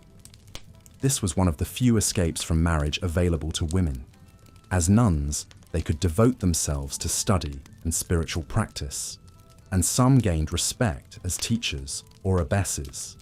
However, they had to cut all ties with their families, shave their heads, and live with the stigma of celibacy in a society that prized fertility. A few remarkable women even made their mark in the male-dominated realm of the arts. Murasaki Shikibu, born around 978, became a lady-in-waiting at the imperial court and authored the tale of Genji, considered the world's first novel. Her lyrical saga of courtly life offered a rare female perspective on the intrigues and aesthetics of the Heian era elite. Other women made contributions in literature, poetry, calligraphy, and music. The 12th century poet Akazame Imon, for instance, perfected the waka form and taught other women writers. These artistic pursuits were still practiced within the constraints of court life, where women's voices were often marginalized or appropriated by men. But they testify to the indomitable creativity and intellect of women who found ways to express themselves within suffocating limitations. As the feudal era progressed into the Edo period, the status of women gradually became even more restricted. Neo-Confucian ideas, which stressed strict gender roles and female subservience, gained dominance. The ideal of the good wife, wise mother, who was totally devoted to serving her husband and children, became more deeply entrenched. Paradoxically, economic growth and urbanization made life somewhat easier for many women, with a bit less material deprivation. But this was offset by the solidifying of a patriarchal system that increasingly confined women to the narrowest of spheres and the heaviest of expectations. By the dawn of the modern era in the late 19th century, Japanese women would find themselves grappling with a legacy of subordination and limitation that was in many ways more rigid and codified than ever before. The road to greater freedoms and gender equality would be a long and arduous one, built on the resilience of generations of women who survived in a male-dominated world. So as we ponder the incredible challenges faced by women in feudal Japan, we can take a moment to appreciate their strength, resourcefulness, and dignity in an era that granted them so little. From the unsung peasant wife to the influential noblewoman, from the cloistered nun to the expressive artist, each woman navigated the cruel constraints of her circumstances in her own way. Their stories deserve to be remembered and honored, not just as a dark chapter in history, but as a testament to the unbreakable spirit of women through the ages. Though long denied a voice of their own, the women of feudal Japan still speak to us today of the timeless struggle for autonomy, respect, and self-determination. In listening to their stories, we keep their memories alive and carry forward their legacy of resilience. And so, as we drift off to sleep, let us hold a space of contemplation for these remarkable women of a distant time and place, who endured so much hardship and yet managed to leave their indelible mark on history. May their fortitude and grace continue to inspire us in our own struggles and triumphs across the ages. Through their fortitude and resilience, some women managed to carve out meaningful lives and even exert influence within feudal Japan's patriarchal confines. One such remarkable figure was Hojo Masako, born in 1156 to a powerful samurai family. At age 13, she was married off to the rising warlord Minamoto no Yoritomo in a political alliance typical of her class and era. As Yoritomo's wife, Masako was expected to serve her husband, bear his heirs, and dutifully manage the household. She did all this and more, quickly proving herself to be intelligent, resourceful, and politically astute. When Yoritomo was away on military campaigns, Masako ably governed in his stead, advising on clan strategy and even mustering defense forces when needed. Her wisdom and competence earned her the nickname the Nun Shogun, as she skillfully balanced the roles of samurai wife, mother, and power behind the throne. In 1299, when Yoritomo died suddenly, Masako acted decisively to protect her clan's interests and young sons. Knowing that rivals would seize upon a widow's vulnerable position, she immediately took religious vows and became a Buddhist nun. This gave her a measure of protection and authority, from which she could wield power and fend off threats to her family. For the next 20 years, through a combination of diplomacy, intrigue, and sheer indomitable will, Masako helped steer the Hojo clan through treacherous political currents. She brokered key alliances, outmaneuvered scheming adversaries, and secured her son's place as shogun, ruler of all Japan in name, if not always in fact. Masako's steady hand safeguarded the Hojo regency as the dominant power for generations. Yet even the most extraordinary woman of her age could not entirely escape the trials and tragedies that marked so many female lives in feudal Japan. Of Masako's children, only a sickly son survived to adulthood. Her relationship with him was strained, as she strove to make him a strong leader against his temperament. In the end, he died young, leaving the Hojo regency to more distant relatives. For all her maneuvering, Masako could not override the era's edicts on male primogeniture. As she entered old age, after a lifetime spent upholding her family's name, Masako gradually withdrew from the world of earthly affairs. She retreated to a small hermitage and devoted her final years to Buddhist practice, perhaps seeking in faith the peace and refuge she had never quite found in the turbulent realm of men. The exact date of her death is uncertain, but by most accounts she lived into her 70s, a remarkable lifespan for the time. Hojo Masako's story exemplifies both the strictures and the possibilities of being an elite woman in feudal Japan. Through accident of birth and marriage, she was thrust into the highest echelons of power. Through her own keen mind and unrelenting determination, she seized every opportunity to shape her fate and that of her clan. Yet even such an exceptionally capable noblewoman could not fully unshackle herself from the bonds of her sex. Despite all her influence in matters of state, her destiny ultimately depended on the men in her life, the husband she served, the son she fought for, the nephew who would succeed her line. For each hard-won victory, the implacable force of male dominance still delimited her course.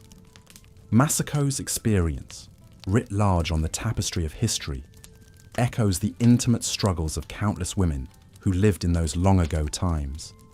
Whether born to high or low status, samurai or peasant, each woman had to navigate a world that offered her few choices and little control over her own fate. From cradle to grave, she was at the mercy of fathers, husbands, and sons, her value measured by her utility to men. Perhaps there was a young peasant bride, toiling beside her husband in the rice paddies from dawn to dusk, bearing child after child until her body broke under the strain. A samurai widow, fighting to preserve her late husband's meager stipend so she might feed her children. A low-ranking concubine, scheming to secure her position in a noble household lest she be cast out to fend for herself. In ways great and small, every woman had to find her own path through the maze of obligations and expectations that hemmed her in on all sides. Yet it would be a disservice to remember these women only as passive victims of their circumstance. Within the narrow confines of their prescribed roles, they nonetheless found ways to carve out lives of meaning and purpose. They planted rice, wove silk, and raised children. They formed friendships, fell in love, and grappled with heartache. They prayed to the gods and Buddhas, seeking solace and strength in the face of hardship. In the tapestry of their daily lives, woven out of myriad small joys and sorrows, these women quietly shaped the course of history, even as it pushed them to the margins. To be a woman in feudal Japan was to inhabit a world that offered little in the way of freedom or agency. It was a world of strict hierarchies and unyielding expectations, where a woman's worth was measured by her obedience and her fertility. It was a world where even the most brilliant and ambitious woman could only wield power from behind the scenes, forever dependent on the whims of men. Yet it was also a world where women found ways to endure and even thrive, in defiance of the many forces arrayed against them. Through their resilience, their ingenuity, and their quiet strength, they left an indelible mark on the fabric of their society, even as their names and deeds were so often erased from the official record. As we look back across the centuries, it is easy to see only the oppression and injustice that constrained the lives of these long-ago women. But we must also remember their humanity, their tenacity, and their indomitable spirit in the face of adversity. In the end, their story is not just one of subjugation, but of survival, a testament to the enduring power of the human will to find meaning and beauty, even in the most unforgiving of circumstances. So let us remember the women of feudal Japan, not just as victims of their time, but as the heroines of their own unsung epics. Let us honor their struggles and their triumphs, their sorrows and their joys. And let us carry their memory with us as a reminder of the indomitable resilience of the human spirit, which endures and flourishes even in the darkest of times. As we drift off to sleep, let us dream of those long-ago women who lived and loved and fought and died in a world so different from our own, yet so achingly familiar in its essential humanity. Let us hold their stories in our hearts as a testament to the enduring strength and courage of women across the ages, and let us carry their memory with us into the dawn, as a reminder that even in the face of the greatest adversity, the human spirit will always find a way to shine through. As the strict hierarchy of feudal Japanese society solidified over the centuries, so too did the subservient position of women become more entrenched. The highly patriarchal system left women with very few rights, protections, or opportunities for self-determination. Their legal status was barely above that of property or chattel, first under the control of their fathers, then their husbands, then their sons. From birth, girls were considered less valuable than boys. While the practice was already declining by the feudal era, female infanticide, the killing of newborn baby girls, still occurred in some families, especially poor rural households that couldn't afford more children or strongly desired a male heir. The ideal family was thought to have 3 daughters and 5 sons. But even for girls who were welcomed into the world, a difficult path lay ahead. They were raised to be subdued, obedient, and focused on domestic duties to prepare them for marriage, their overwhelmingly likely fate. Unlike their brothers, girls didn't typically receive a formal education in reading, writing, or academic subjects. A notable exception was Murasaki Shikibu, who was born into the cultured Fujiwara clan around 973 AD during the Heian period. She benefited from having access to her learned father's library, where she immersed herself in Chinese classics and developed a deep love of literature and poetry. In a society where women were often discouraged from reading too much, lest they become insolent, Murasaki's erudition was highly unusual. Her literary talents blossomed at court, where she served as a lady-in-waiting. During the long stretches of idle hours, Murasaki began writing the sprawling novel that would become her magnum opus, The Tale of Genji. The story of the shining Prince Genji and his many lovers was a witty, perceptive, thinly veiled critique of aristocratic life. Laced with over 800 exquisite waka poems, the 54-chapter masterpiece is considered the world's first novel and a pinnacle of classical Japanese literature. Its psychological depth, rich visual detail, and bold treatment of romance and sexuality all sprang from the mind of the court lady known as Murasaki. Against the odds, she achieved a level of education that equipped her with the tools and talent to create an enduring work of art. But Murasaki's experience was the exception, not the rule, for noble women of the age, and certainly for women of lower classes. There were few paths besides marriage available. For peasant girls, that transition might come as young as 13 or 14. Even some samurai and noble houses married off their daughters in their mid-teens to cement political alliances. Marriage was not about love, but practicality and duty. Weddings were arranged by parents with careful calculations of social rank, financial gains, and ties between extended families.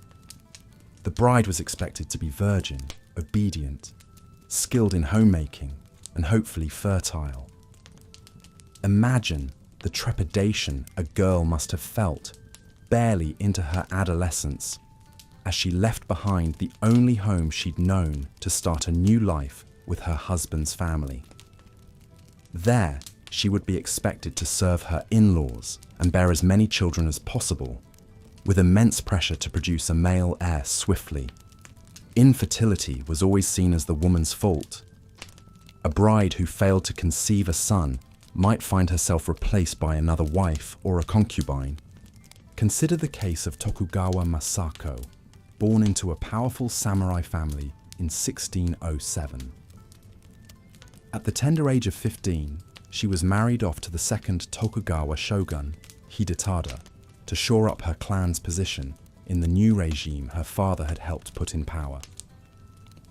Much was riding on young Masako to ensure an heir to the shogunate. Fortunately, just shy of her 18th birthday, Masako gave birth to a healthy boy, the future third shogun Iemitsu. She would go on to bear Hidetada 5 more children, cementing her place as a political force to be reckoned with. When her husband died, Masako took the title of Taitokuin and became a key advisor to her son, the new shogun. As a formidable dowager, Masako wielded considerable influence behind the scenes of the shogunate. She issued orders, received officials, and intervened in conflicts between rival factions. When a scandal threatened Iemitsu's heirs, Masako acted quickly to preserve the line of succession. Her shrewd instincts and unwavering loyalty to the Tokugawa clan made her arguably the most powerful woman in Japan at the time. But Masako's place at the pinnacle of feudal society was rarefied air that vanishingly few women would ever breathe. For the vast majority, their adult lives revolved entirely around domestic duties, with little opportunity for anything beyond household drudgery and motherhood. A woman was judged almost solely on her ability to bear children, especially sons to carry on the family name. Frequent pregnancies were the norm for married women during their fertile years. But without access to modern medicine, these repeated pregnancies exacted a heavy toll. Complications from childbirth were a leading cause of death for women in feudal Japan. The average woman might expect to bear 5 or 6 children, but infant mortality rates were also high. Perhaps only half would survive to age 5. The physical and emotional strains of motherhood in this era were immense. The arduous reality of peasant women in particular can hardly be overstated. In addition to their maternal role, lower-class women were expected to work alongside their husbands in the rice paddies, toiling for long hours to eke out a meager living. Their bone-weary existence left little time for rest or respite. Imagine the life of a woman like Nakano Takeko, born into a farming family during the peaceful but rigid Tokugawa period. From a young age, Takeko would have been put to work, feeding livestock, hauling water, weeding fields, processing crops, all on top of cooking, cleaning, sewing, and minding younger siblings. Swiftly married off to another farm family as a teenage bride, her grueling labor would only intensify. Rising before dawn to stoke the cooking fires, Takeko's calloused hands would prepare the morning meal for her husband and in-laws before heading out to the paddies. Knee-deep in muddy water, she'd bend double to plant, weed, and harvest the household's staple crop. Returning sore and soaked, an endless list of domestic chores still remained. Perhaps the sole respite from Takeko's unrelenting daily grind was the communal bath at the end of the day. There, she could shed her sweat-streaked clothes to sink into the warm, women-only sanctuary of the neighborhood bathhouse. Amid clouds of soothing steam, the farm wives would finally find a moment to rest, gossip, and escape their cares before the cycle began anew the next morning.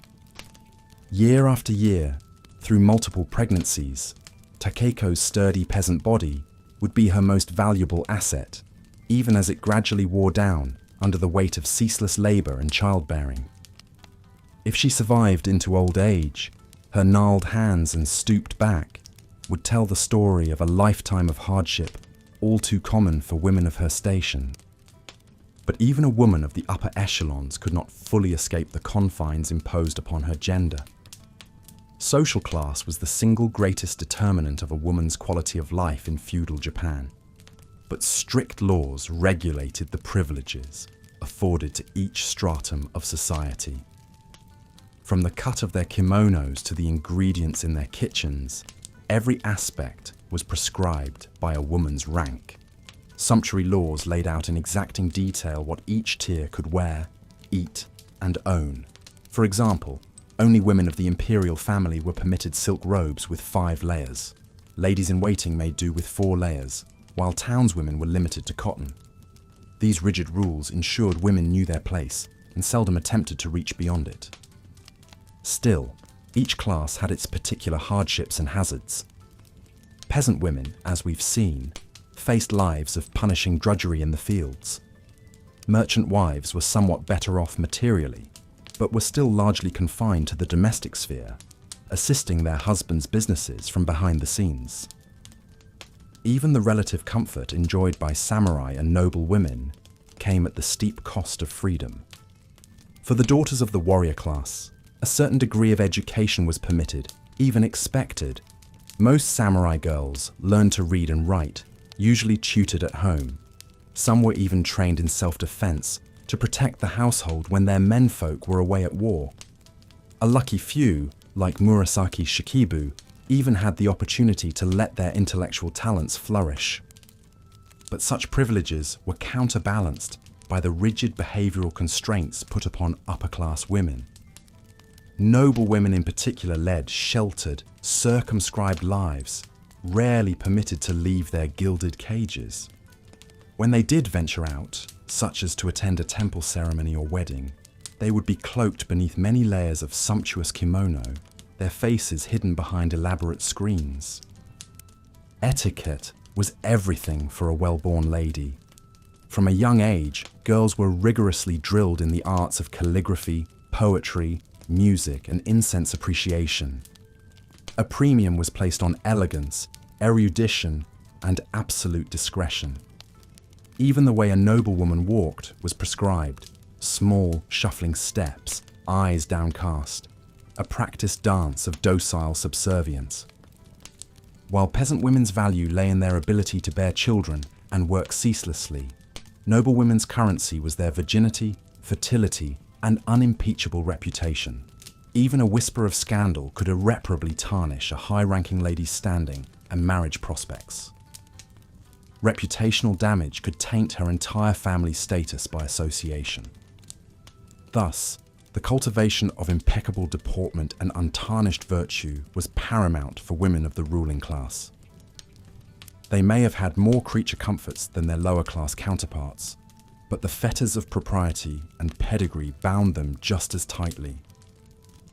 Yet even in this rigidly hierarchical world, there were rare women who managed to transcend the limitations placed on their gender to wield real power and influence. These exceptional ladies, whether by accident of birth, force of personality, or sheer grit and guile, carved out spaces for themselves in the nearly exclusively male enclaves of government and warfare. One such formidable figure was Hojo Masako, born around 1157 into a powerful samurai clan. At 13, Masako was married off to the rising warlord Minamoto no Yoritomo. But this was no ordinary political match. Masako's father had been a rival of Yoritomo, a vendetta that ended with the bride's male relatives being executed and the clan subjugated by the Minamoto. The marriage was likely intended to neutralize the threat of Hojo retaliation, but Masako was no meek pawn, content to accept her family's defeat.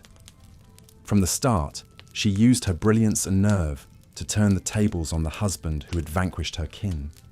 Masako quickly proved herself an indispensable advisor to Yoritomo as he worked to consolidate power. Her political acumen and samurai pedigree equipped her to be a savvy strategist and administrator. As his confidant and co-conspirator, she helped him overthrow the ruling Taira clan to become the supreme military dictator of Japan, the first shogun. Yoritomo clearly respected his wife as a force to be reckoned with. He is said to have called her his other self. Some of his top generals even complained about the disproportionate sway Masako seemed to hold over the mighty warlord. But Masako was just getting started. When Yoritomo died unexpectedly in 1199, she sprang into action to protect her clan's position. In a bold power play, Masako had her father appointed regent to her son, the child shogun, making the Hojo the de facto rulers behind the throne. For the next 20 years, Masako was the eminence grise of the shogunate, masterminding her clan's dominance. While she was compelled to rule through male puppets, there was no mistaking that Masako was truly pulling the strings. She had secured her place in the very upper echelons of feudal power, virtually unheard of for a woman of the age. Masako's fierce ambition and tenacity in the face of adversity was extraordinary. That a teenage bride from a defeated family could end up in a position to dictate the affairs of the shogunate speaks to her keen intelligence, political cunning, and sheer force of will. While she could not escape all of the usual limitations and indignities visited upon women, she pushed their boundaries further than most could dream. But Masako and her ilk were the exceptions that proved the rule in feudal Japan. For the overwhelming majority of women, their lives and identities were subsumed by their roles as wives and mothers, with precious little autonomy or self-determination afforded to them. Even a woman's experience of pregnancy and childbirth, her most elemental biological function, was rigidly controlled by the mores and superstitions of the era. Menstruating women were considered ritually unclean, their blood thought to be dangerously polluting. During their monthly cycles, women were often confined to separate quarters and barred from preparing food or entering sacred spaces. This stigma extended to childbirth as well. Parturition huts called ubuya were set up away from the main house for women to deliver their babies. These birthing huts were dark, dirty, and poorly ventilated, a reflection of the perceived taint of the process. After the birth, the new mother would need to stay in seclusion in the ubuya for a period of days or weeks until she was considered cleansed. Only then could she return to the bosom of her family with her newborn. This isolation during such a vulnerable time, sequestered as if diseased, speaks volumes about the abiding unease around the fundamental female capacity to create new life. These entrenched taboos around the mysteries of womanhood, seen as simultaneously alluring and unsettling, shaped societal attitudes for centuries. Even as the feudal era gave way to the more modern Meiji period in the late 19th century, these deep-rooted stigmas persisted. The impurity of women's biology was even codified into law in the Meiji Civil Code of 1896. This family law system, while ostensibly a modernizing move, still enshrined many of the old iniquities and patriarchal structures. Adultery remained a criminal offense for women, but not for men. Women were obliged to wait 6 months to remarry after a divorce due to an archaic belief they would not know the father of a child born too soon. Up until the mid-20th century, many temples and sumo wrestling tournaments still banned women due to menstrual taboos. Some Shinto shrines had stones where women could stand to watch festivals, careful not to contaminate the sacred grounds. These enduring pockets of gender discrimination, holdovers from the feudal past, underscored just how rigid and deep-seated attitudes about women's inherent inferiority were in Japanese culture. For all the seismic social shifts of the late 1800s, true female emancipation would prove to be a slow, incremental battle against centuries of oppressive tradition. But even in the medieval era, some women were striving mightily against their prescribed roles, carving out unlikely niches for themselves on the margins of this male-dominated society. One realm where women could occasionally wield some measure of influence and independence was, perhaps surprisingly, within religious orders. Buddhism had been introduced to Japan in the 6th century and steadily gained traction in the ensuing centuries. By the feudal era, it was firmly established as one of the country's major faiths, alongside the indigenous religion of Shintoism. These belief systems would intertwine to deeply influence Japanese culture and daily life. For women in particular, Buddhism offered some rare avenues for education, leadership, and spiritual authority denied to them in secular society. Noblewomen were known to take vows as nuns, sometimes in widowhood, or as a way to escape the confines of arranged marriages. Inside convents and monasteries, these women would be freed from their usual domestic duties to immerse themselves in scripture, meditation, and ascetic practices. Some even had opportunities to travel on pilgrimages to holy sites or study under eminent monks. Religion provided a sliver of space for women to exist outside of their relationships to men as wives, mothers, and daughters. The temple Hokkaji in Nara is a potent symbol of this phenomenon.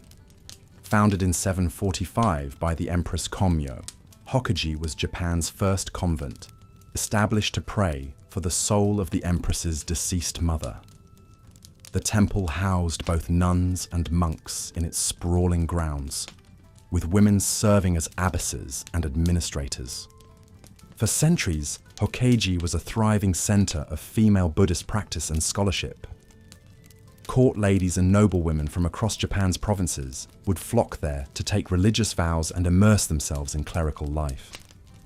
The convent was renowned for its beautiful gardens, tranquil atmosphere, and the erudition of its nuns. Hokkaji stands as a testament to the indomitable will of women, determined to find avenues for learning and contemplation in a world that sought to constrain them to the domestic sphere. It speaks to the thirst for knowledge and self-actualization that simmered beneath the placid surface of even the most privileged women's lives. The Empress Komyo herself was an exemplar of the kind of quiet sub. Mochizuki Chiyome was a remarkable woman who defied convention in feudal Japan. Born into the influential Koga ninja clan, Mochizuki lost her samurai husband, Mochizuki Moritoki, in the Battle of Okahazama in 1560. Newly widowed in her mid-20s, Mochizuki could have retreated into the expected life of a grieving noblewoman. But instead, she approached her uncle, the powerful warlord Takeda Shingen, with a daring proposition. Mochizuki had a vision of a new kind of fighting force, an all-female group of ninja agents, specially trained in espionage, sabotage, and assassination. In the male-dominated world of samurai warfare, it was almost unthinkable. But Takeda saw the potential in his niece's idea and tasked her with making it a reality. So Mochizuki set to work building her network of kunoichi, or female ninja operatives. She recruited girls and young women who had been orphaned, widowed, or cast out by their families, those on the margins of society who had little to lose. Mochizuki offered them a new purpose and a way to survive in a harsh world.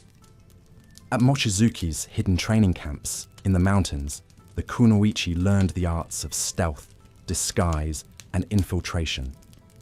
They were taught to blend in seamlessly with any level of society, from the lowliest peasants to the wealthiest nobility. Mochizuki drilled them mercilessly in martial arts, teaching them to wield daggers, throw shuriken, and deliver lethal poison. Perhaps most importantly, she trained them to use their wits and feminine wiles to manipulate men and extract vital secrets. Before long, Mochizuki had assembled a formidable force of some 200 to 300 kunoichi agents, fiercely loyal to her and the Takeda clan. She dispatched them on missions deep into enemy territory, where they could move about freely in guises as unassuming as maids, entertainers, or priests. They eavesdropped in tea houses, seduced secrets from loose-lipped officials, and assassinated key targets when the need arose. Diligent and deadly, Mochizuki's kunoichi proved their worth as the Takeda clan's shadowy secret weapon. For over a decade, until the Takeda clan fell in 1582, Mochizuki's kunoichi network operated in the shadows, changing the course of battles and turning the tides of power. While the kunoichi were undeniably feared and effective, Mochizuki's true legacy lay in proving that women were just as capable as men of altering history from behind the scenes. Through her visionary leadership, she offered hundreds of disadvantaged women a chance at an independent life in a society that so often confined them. While Mochizuki's own fate after the Takeda's fall is unknown, her groundbreaking kunoichi force was just one of many ways that exceptional women managed to carve out agency and influence even within feudal Japan's rigid gender roles. Like a thorn in the side of the samurai patriarchy, Mochizuki and her female ninja operatives left an indelible mark on history. One shrouded in mist and mystery, much like the kunoichi themselves. But while women like Mochizuki occasionally broke new ground, they were very much the exception to the rule. For the vast majority of women in feudal Japan, the chief purpose in life was not to change history, but to bear the children who would carry on their husband's family lineage. The pressure to produce heirs, especially sons, was immense. A married woman's worth was defined largely by her fertility and her ability to give her husband's family the next generation. Bearing children in feudal Japan was a dangerous endeavor. Medical knowledge was primitive by today's standards, and women often gave birth at home with only the help of a midwife or female relatives. Complications like preeclampsia, obstructed labor, and postpartum hemorrhage claimed countless mothers' lives. Infants, too, frequently perished from infection, malnutrition, or birth defects. For a peasant woman who needed to return to backbreaking labor in the fields soon after delivery, the risks were even greater. Consider the story of Nakano Takeiko, a farmer's wife in 14th century Umi province. Married at 15 to a man twice her age, Nakano was expected to work alongside him in the rice paddies and mulberry fields, in addition to cooking, cleaning, and sewing for her in-laws. Within a year of the wedding, she was pregnant with their first child. The delivery of the baby boy was long and excruciating. Squatting on the dirt floor of their hut, Nakano labored for 2 days until she was half delirious with fatigue. The village midwife, a wizened old woman who smelled of sweat and herbs, muttered prayers and massaged Nakano's straining belly. When the baby finally slithered out blue and worryingly silent, Nakano closed her eyes, certain the ordeal had been in vain.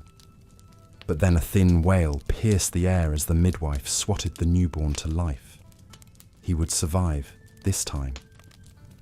Over the next 2 decades, Nakano would go through this ordeal again and again, 6 times in total. 4 more of her babies would live, and one, a girl, would die shortly after birth, taking a piece of Nakano's scarred heart with her. In between pregnancies, Nakano hauled water, pounded millet, and nursed fevers through grinding poverty and seasonal starvation. The children she bore were both her greatest comfort and her heaviest burden. Nakano was just one of countless unsung women who formed the backbone of feudal Japanese society. With no access to birth control and little choice about their fates, they were expected to bear as many children as their bodies would allow. Even the luckiest and most affluent of them could never fully escape the risks of childbirth, nor the social pressure to keep producing heirs until they either succeeded or perished in the attempt. But through their sacrifices, these anonymous mothers did give life to one significant force for change within feudal society: the Buddhist nunneries that offered women a rare alternative to marriage and motherhood. While not an easy life by any means, taking religious vows allowed some girls to avoid the relentless cycle of pregnancy and labour, and to gain a modicum of education and agency. In the cloisters, they might learn to read and write, pursuing poetry, music, or handicrafts in relative peace. One famous example was the noblewoman Hojo Masako, heir to a powerful samurai clan. Flouting convention, Hojo never married, choosing instead to become a lay nun at the age of 33. From behind the walls of her family's temple, she advised her male relatives on military strategy and helped steer the clan through treacherous political waters for decades. While she lived in quiet service to the Buddha, her sharp political acumen earned her a nickname that struck fear into the hearts of her rivals: the nun shogun, a power behind the throne cloaked in a nun's simple robes. For Hojo, religious life was both a refuge and a seat of influence, one where her gifts could flourish beyond the confines of marriage and motherhood. She wielded the Dharma like the samurai sword she had never been allowed to carry, carving out a space for her own authority and intellect in feudal Japan's male-dominated world. And through her patronage and example, she undoubtedly inspired other women to find their own unconventional paths to wisdom and self-determination, even within the rigid limits of their age's gender expectations. As the sun rose over Hojo's temple and well-worn sandals padded through hushed halls to morning prayers, a new generation of Japanese girls dreamed that they too might one day choose a life beyond the birthing bed. With each humble bowl of rice and each resonant chant, they tended that fragile shoot of female agency, hoping it would someday blossom into a world where all women could shape their own destinies. Until then, the nunneries would remain a cherished sanctuary, a place where women could be reborn on their own terms, even in a society that often saw them as little more than vessels for the next generation of men. From the venerable temples to the lowliest peasant huts, feudal Japan was a complex tapestry of female lives and fates. Certainly the era was brutally unequal, with women's roles circumscribed by rigid social mores and male authority. But within those constraints, women like Mochizuki Chiyome, Hojo Masako, and countless unsung heroines found ways to shape history and leave their marks on a society that too often overlooked their talents and sacrifices.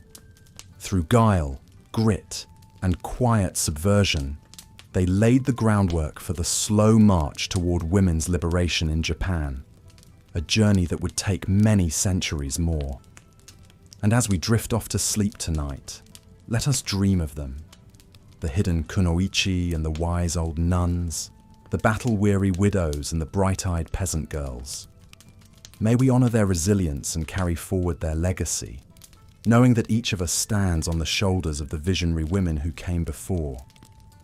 Good night, and sweet dreams of a world transformed by women's strength. Late life for women in feudal Japan was often a time of increased hardship and vulnerability, especially for those who had survived the perils of multiple childbirths. By their 40s and 50s, many women were considered old, their youth and fertility behind them. Those lucky enough to still have a living husband now face the prospect of widowhood, as men frequently died before their wives due to war, dangerous occupations, or the ravages of a hard life. A widow's fate could be precarious. With little ability to earn an income herself, she was reliant on the support of her grown children or male relatives.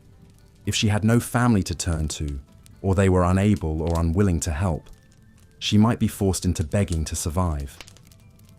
Picture an elderly woman, her body bent from years of physical labor, her face lined with grief and worry, holding out a trembling hand to passers-by on the street, hoping for a few coins or scraps of food. Some older women sought solace and security in religion. Buddhism offered a socially acceptable path for widows or those seeking a more contemplative life. Women could become nuns, living out their days in the simple, structured environment of a temple. There, they might find a sense of community among other women, as well as a higher purpose in religious devotion and service. Wealthier women who had the means might go on pilgrimages to sacred sites, earning merit for the next life while escaping the confines of the home in their remaining years. But this autonomy was rare. Most older women still lived under the authority of a male relative, following the same conventions of filial piety and obedience they had observed since childhood. A fascinating example of a woman who wielded influence even in late life is Hoyo Masako. Born into the powerful Hojo clan in 1156, Masako navigated the treacherous world of feudal politics with intelligence and skill. She married the shogun Minamoto no Yoritomo and bore him 2 sons, securing the family line.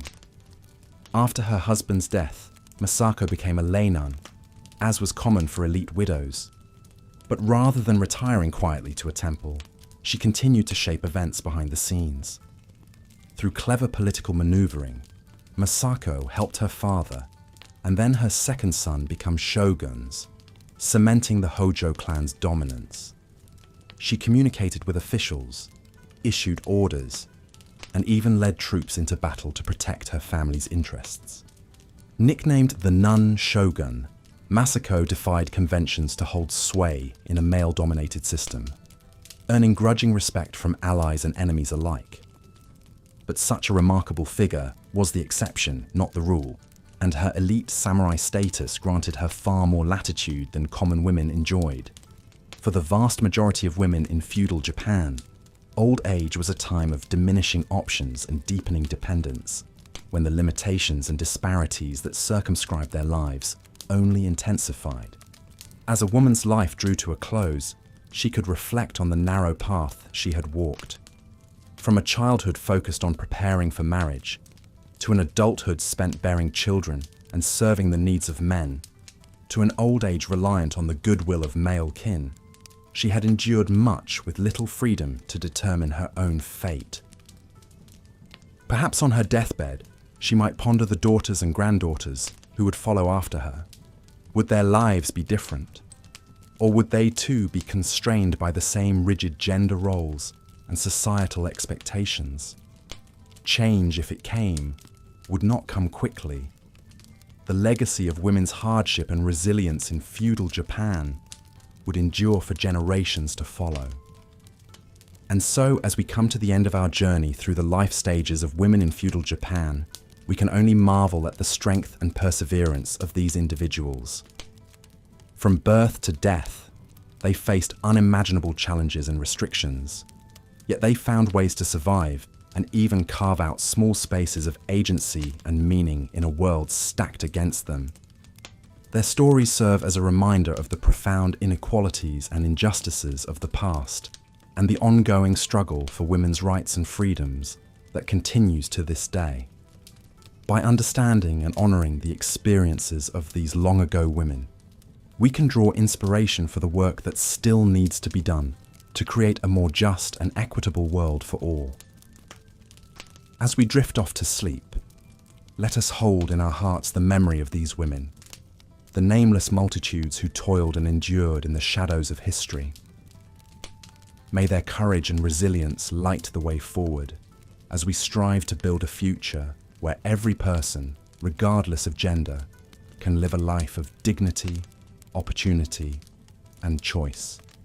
Continued from previous section. Hojo Masako's influence, even in her elderly years, was a testament to her remarkable life. But for most women, growing old meant facing new hardships in an unforgiving society. With each passing year, a woman's value and status diminished further. Those who were fortunate enough to have surviving children, especially sons, could hope to be cared for in their twilight years. But for the many women who were widowed, childless, or destitute, the autumn of life brought only greater struggle and isolation. With no social safety net or support system beyond their families, elderly women were at the mercy of their kin, or lack thereof. The lucky ones might reside with their grown children and help care for their own grandchildren. Looking on as a new generation of women began the same difficult cycle anew. Others, however, found themselves utterly cast aside, shunned as burdens with nothing more to offer. On the fringes of society, some widows and spinsters sought solace in spirituality, becoming Buddhist nuns or devoting themselves to religious communities in their final decades. Within temple life, these women could find a modicum of purpose, support, and belonging in a world that otherwise discarded them. The Buddhist principles of detachment and transcending worldly suffering perhaps brought a measure of peace to weary hearts. Yet many other elderly women had no such recourse. With no temple to take them in, no children to rely on, and no means to support themselves, they were left destitute and desperate. In the shadows of villages and towns, these forgotten women grasped for survival by any means they could, begging, foraging, or quietly withering away. Their plight was a stark reminder of the precariousness of a woman's existence in feudal Japan, where her welfare was always contingent on the men in her life. As a woman reached the end of her days, she could reflect on a lifetime shaped by the unyielding strictures of her society. From the moment she drew her first breath as a swaddled infant, her path had been laid out before her, a narrow road bound by duty, obedience, and self-sacrifice. At every stage, her worth had been measured by her utility to the men who controlled her destiny. Her joys and comforts had been meagre, her hardships and trials many. But perhaps, in quiet moments, she also remembered the small triumphs and secret strengths that had sustained her, the personal resilience she had forged through enduring each day in an unequal world, the bonds of solidarity she had shared with other women, even as the rules of society conspired to isolate and silence them. The flashes of beauty, love, and laughter that had illuminated even the darkest times. As her eyes closed one last time, she left behind a complex legacy, one of oppression and indomitable spirit, of subjugation and subtle resistance, of lives half-lived and battles hard-fought. Hers was the story of countless women who came before and would come after, navigating an unfair world with as much grit and grace as they could muster. And though the wheels of history would not noticeably budge in feudal Japan, this woman and her sisters helped lay the long foundation for a slowly changing society. In ways big and small, seen and unseen, the women of feudal Japan were more than victims of their age. They were shapers of a future they could scarcely imagine, but would never witness. So as we drift off to sleep tonight, let us hold a space in our hearts for these long ago women and the lives they led. May we honor their struggles, salute their strengths, and find inspiration in their quiet courage. And may we resolve to keep bending the long arc of history towards a world where every woman can step into the fullness of her being, free and unburdened at last. As we've seen, a woman's social class greatly shaped her quality of life in feudal Japan. Peasant women faced back-breaking labor in the fields alongside their husbands and children. Rising before dawn, they planted and harvested rice, the staple crop that sustained the nation. With calloused hands, they wielded heavy tools to till the earth. Babies strapped to their backs, they bent for hours under the scorching sun and pouring rain. Hunger was a constant spectre. A poor harvest could spell starvation. The wives of samurai, in contrast, were spared this punishing fieldwork. As members of the warrior class, they enjoyed a higher status and standard of living. Yet their lives were far from leisurely. Managing the household and serving their husbands and parents-in-law were their primary duties. Some samurai women also learned the arts of self-defense, trained to protect their homes and villages when the men were away at war. They practiced wielding the naginata, a long, curved blade on a pole with strength and precision. One remarkable samurai wife was Hojo Masako, who lived from 1156 to 1225. Born into the powerful Hojo clan, she was married off to the shogun Minamoto no Yoritomo at age 15 to forge a political alliance. When her husband died, Masako took the reins of power to safeguard her family's influence. With shrewd acumen, she maneuvered her clan to control the shogunate government behind the scenes for over a century. Known as the nun shogun, Masako became a Buddhist nun in her later years, but never relinquished her authority.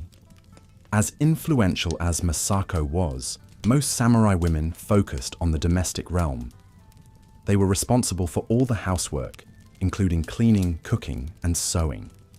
Producing and repairing the family's clothing was an endless task. Using spindles and looms, women wove fabric from cotton and silk, stitching the cloth into kimono, hakama trousers, and other garments. Detailed embroidery and intricate dyeing showcased their skills.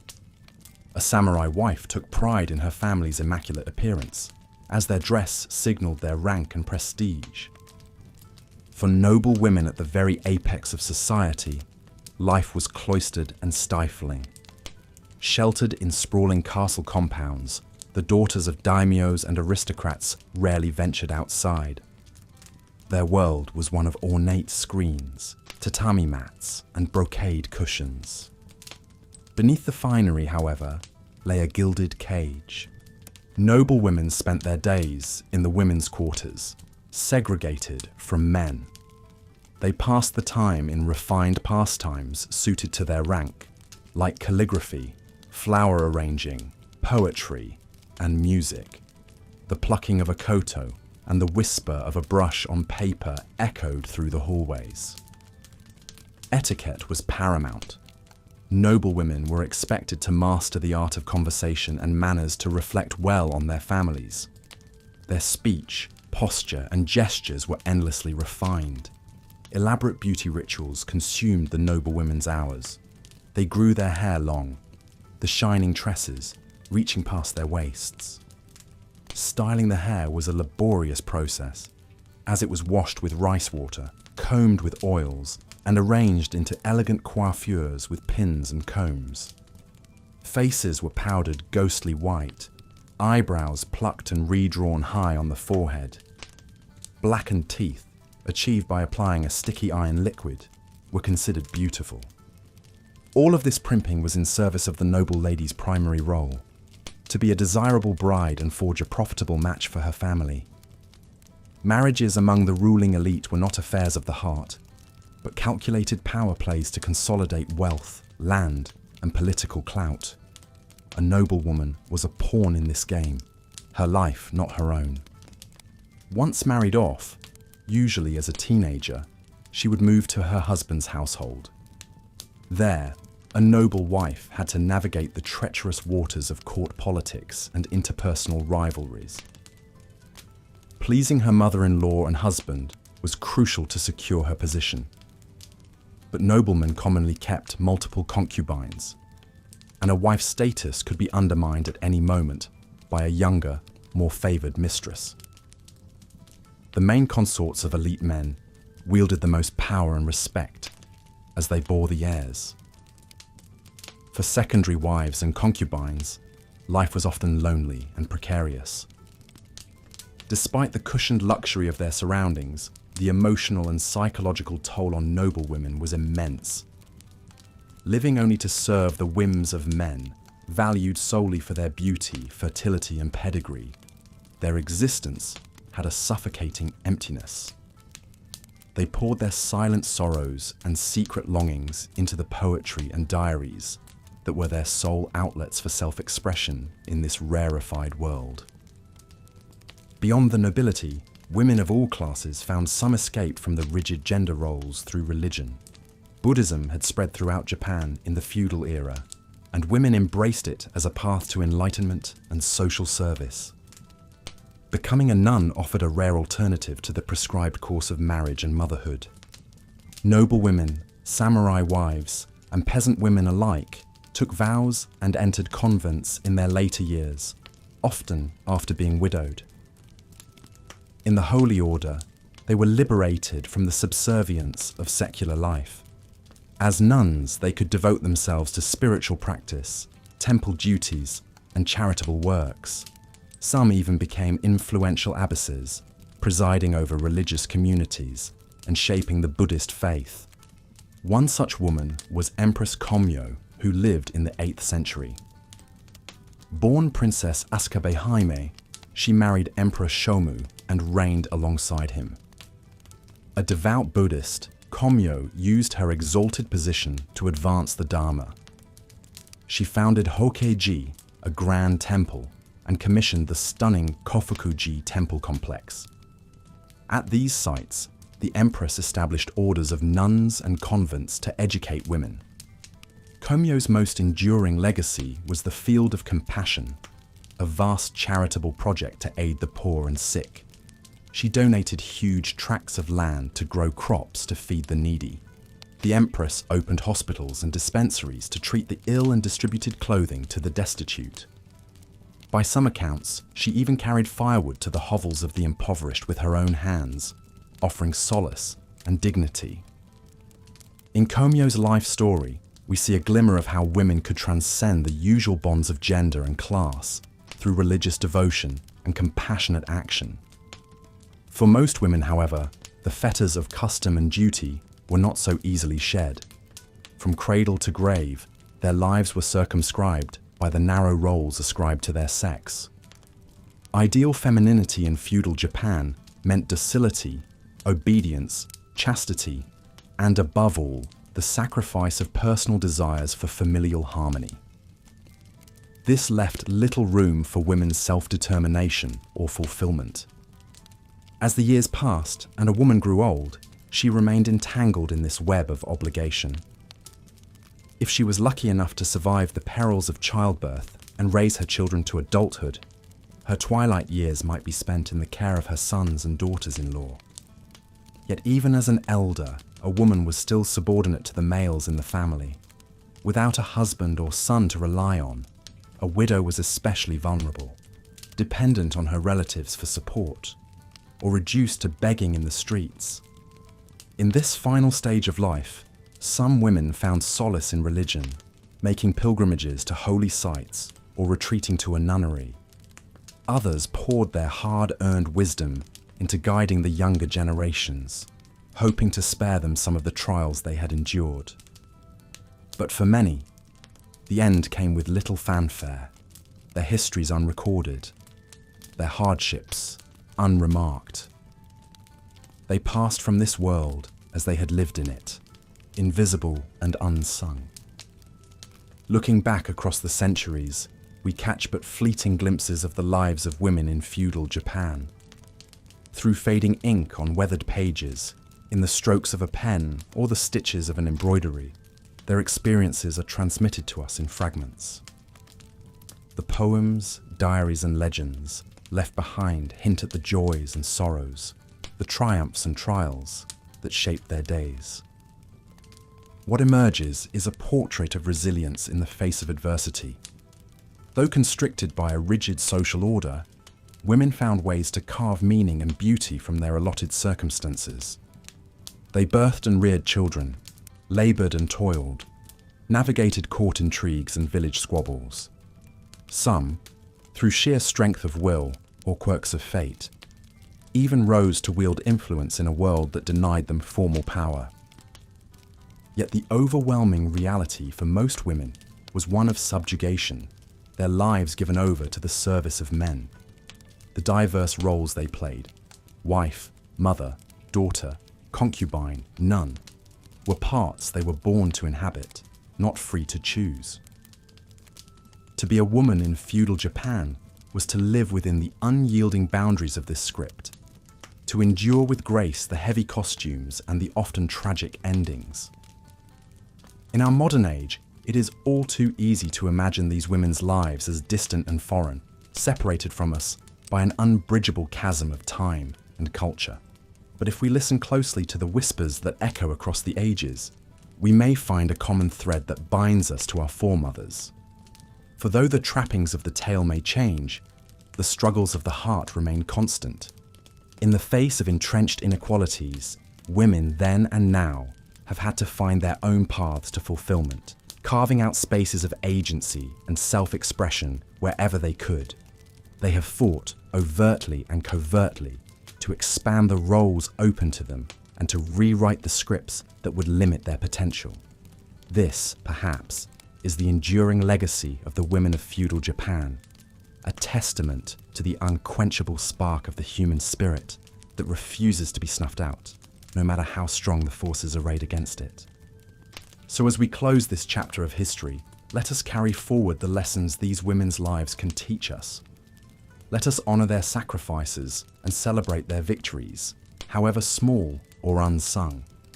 And let us strive to create a world where no woman's fate is sealed by the circumstances of her birth, where every woman has the freedom to write her own story. The women of feudal Japan may have been born into a society that sought to constrain them at every turn, but they never stopped struggling against those bonds. In their quiet acts of defiance and their determined efforts to find meaning and purpose within their prescribed roles, they planted the seeds of change that would bear fruit long after their own lifetimes. Their stories, half lost to the mists of time, remind us of the indomitable power of the human will to endure and, inch by inch, to reshape the world into a fairer, more just place. As we drift off to sleep, let us carry these women in our hearts, these dreamers and fighters, these wives and mothers and nuns and shoguns. Let us remember their struggles and their strength, and let us honor their memory by continuing the work they began, the work of building a world where every woman's voice can be heard and every woman's story can be told. Good night. As we've seen, even wealthy and influential women like Hojo Masako couldn't fully escape the confines of their gender roles. In her later years, after a lifetime of political maneuvering and clan leadership behind the scenes, Masako took the tonsure and became a Buddhist nun. This was a common path for aristocratic women once they reached old age. Retiring to a temple allowed them to withdraw from worldly affairs and devote themselves to prayer and spiritual pursuits. But even as a nun, Masako couldn't completely let go of her political instincts. When her son was forced to abdicate as shogun, she orchestrated a coup to restore her clan's power, rallying Hojo loyalists from her convent. Masako's story epitomizes how some exceptional women found ways to influence events and wield authority, even within an oppressive system. But they were very much the exception. For the vast majority of women, religious life was less about intrigue than solace and security in their twilight years. Pilgrimages to holy sites were another way older women might find some independence and mobility in a society that normally kept them homebound. These journeys offered a rare chance to travel and socialize beyond their villages under the auspices of spiritual devotion. Poorer women without family support joined pilgrimages out of necessity as a licensed form of begging. Some even became permanent pilgrims, wandering from shrine to sustain themselves. Whether seeking enlightenment or just basic sustenance, a woman's final years typically remained precarious and dependent on men. With limited options to support herself, no legal rights, and fading physical strength.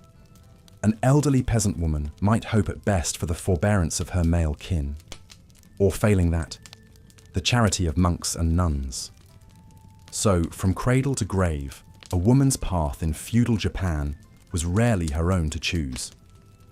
Her life's major junctures, birth, coming of age, marriage, childbearing, widowhood, religious vows, and death, were all shaped by the mandates of a starkly patriarchal society.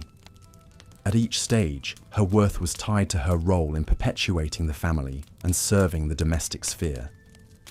Some resisted these constraints more boldly than others. The feudal era had its share of rebel nuns, unconventional thinkers, and even women warriors.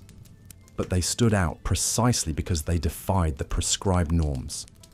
The good wife, wise mother ideal left little room for such departures. Over the centuries, that feminine archetype would only grow more entrenched, even as feudal Japan gave way to the modern age. Elements of the feudal mindset toward women, defining their value in terms of obedience, fertility, and household labor, proved surprisingly persistent. While the rigidities of class and samurai culture have faded, echoes of old attitudes about a woman's place still percolate in more contemporary expectations.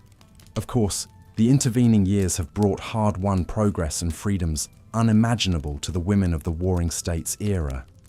But the weight of historical inertia can be slow to lift, and even modern societies grapple with unresolved inequities rooted in the past. For the women of feudal Japan, the good old days were rarely that. They toiled under conditions to make even a stout-hearted male samurai blanch. Yet there is something to admire in their tenacity, resourcefulness, and dignity in the face of relentless subjugation. Through centuries of upheaval and privation, these women quietly held together the social fabric, household by household. Amid wars, famines, and disasters, they brought forth new generations and passed down essential wisdom, skills, and cultural touchstones. Their sacrifices and strength, however unsung, helped a civilization endure. So the next time you see a demurely smiling geisha or a kimono-clad noblewoman in a period drama, consider the millennia of unimaginably hard living those images paper over. Spare a thought for the anonymous multitudes who struggled and survived in the shadows of feudal Japan's male-dominated world. Their individual triumphs and tragedies may be lost to history, but their collective story is one of awe-inspiring grit and grace under fire. And with that, we've reached the end of our journey through the harrowing history of women's lives in feudal Japan. I hope you found it equal parts enlightening and soporific. If you enjoyed this deep dive into an often overlooked corner of the past, please consider subscribing to this channel for more immersive bedtime adventures spanning the ages. There are so many more untold histories to explore, and boring bylanes to lull you into dreamland. Until next time, sweet dreams and sayonara from the land of the rising sun and setting daughters. This is your faithful, sleep-inducing storyteller, signing off.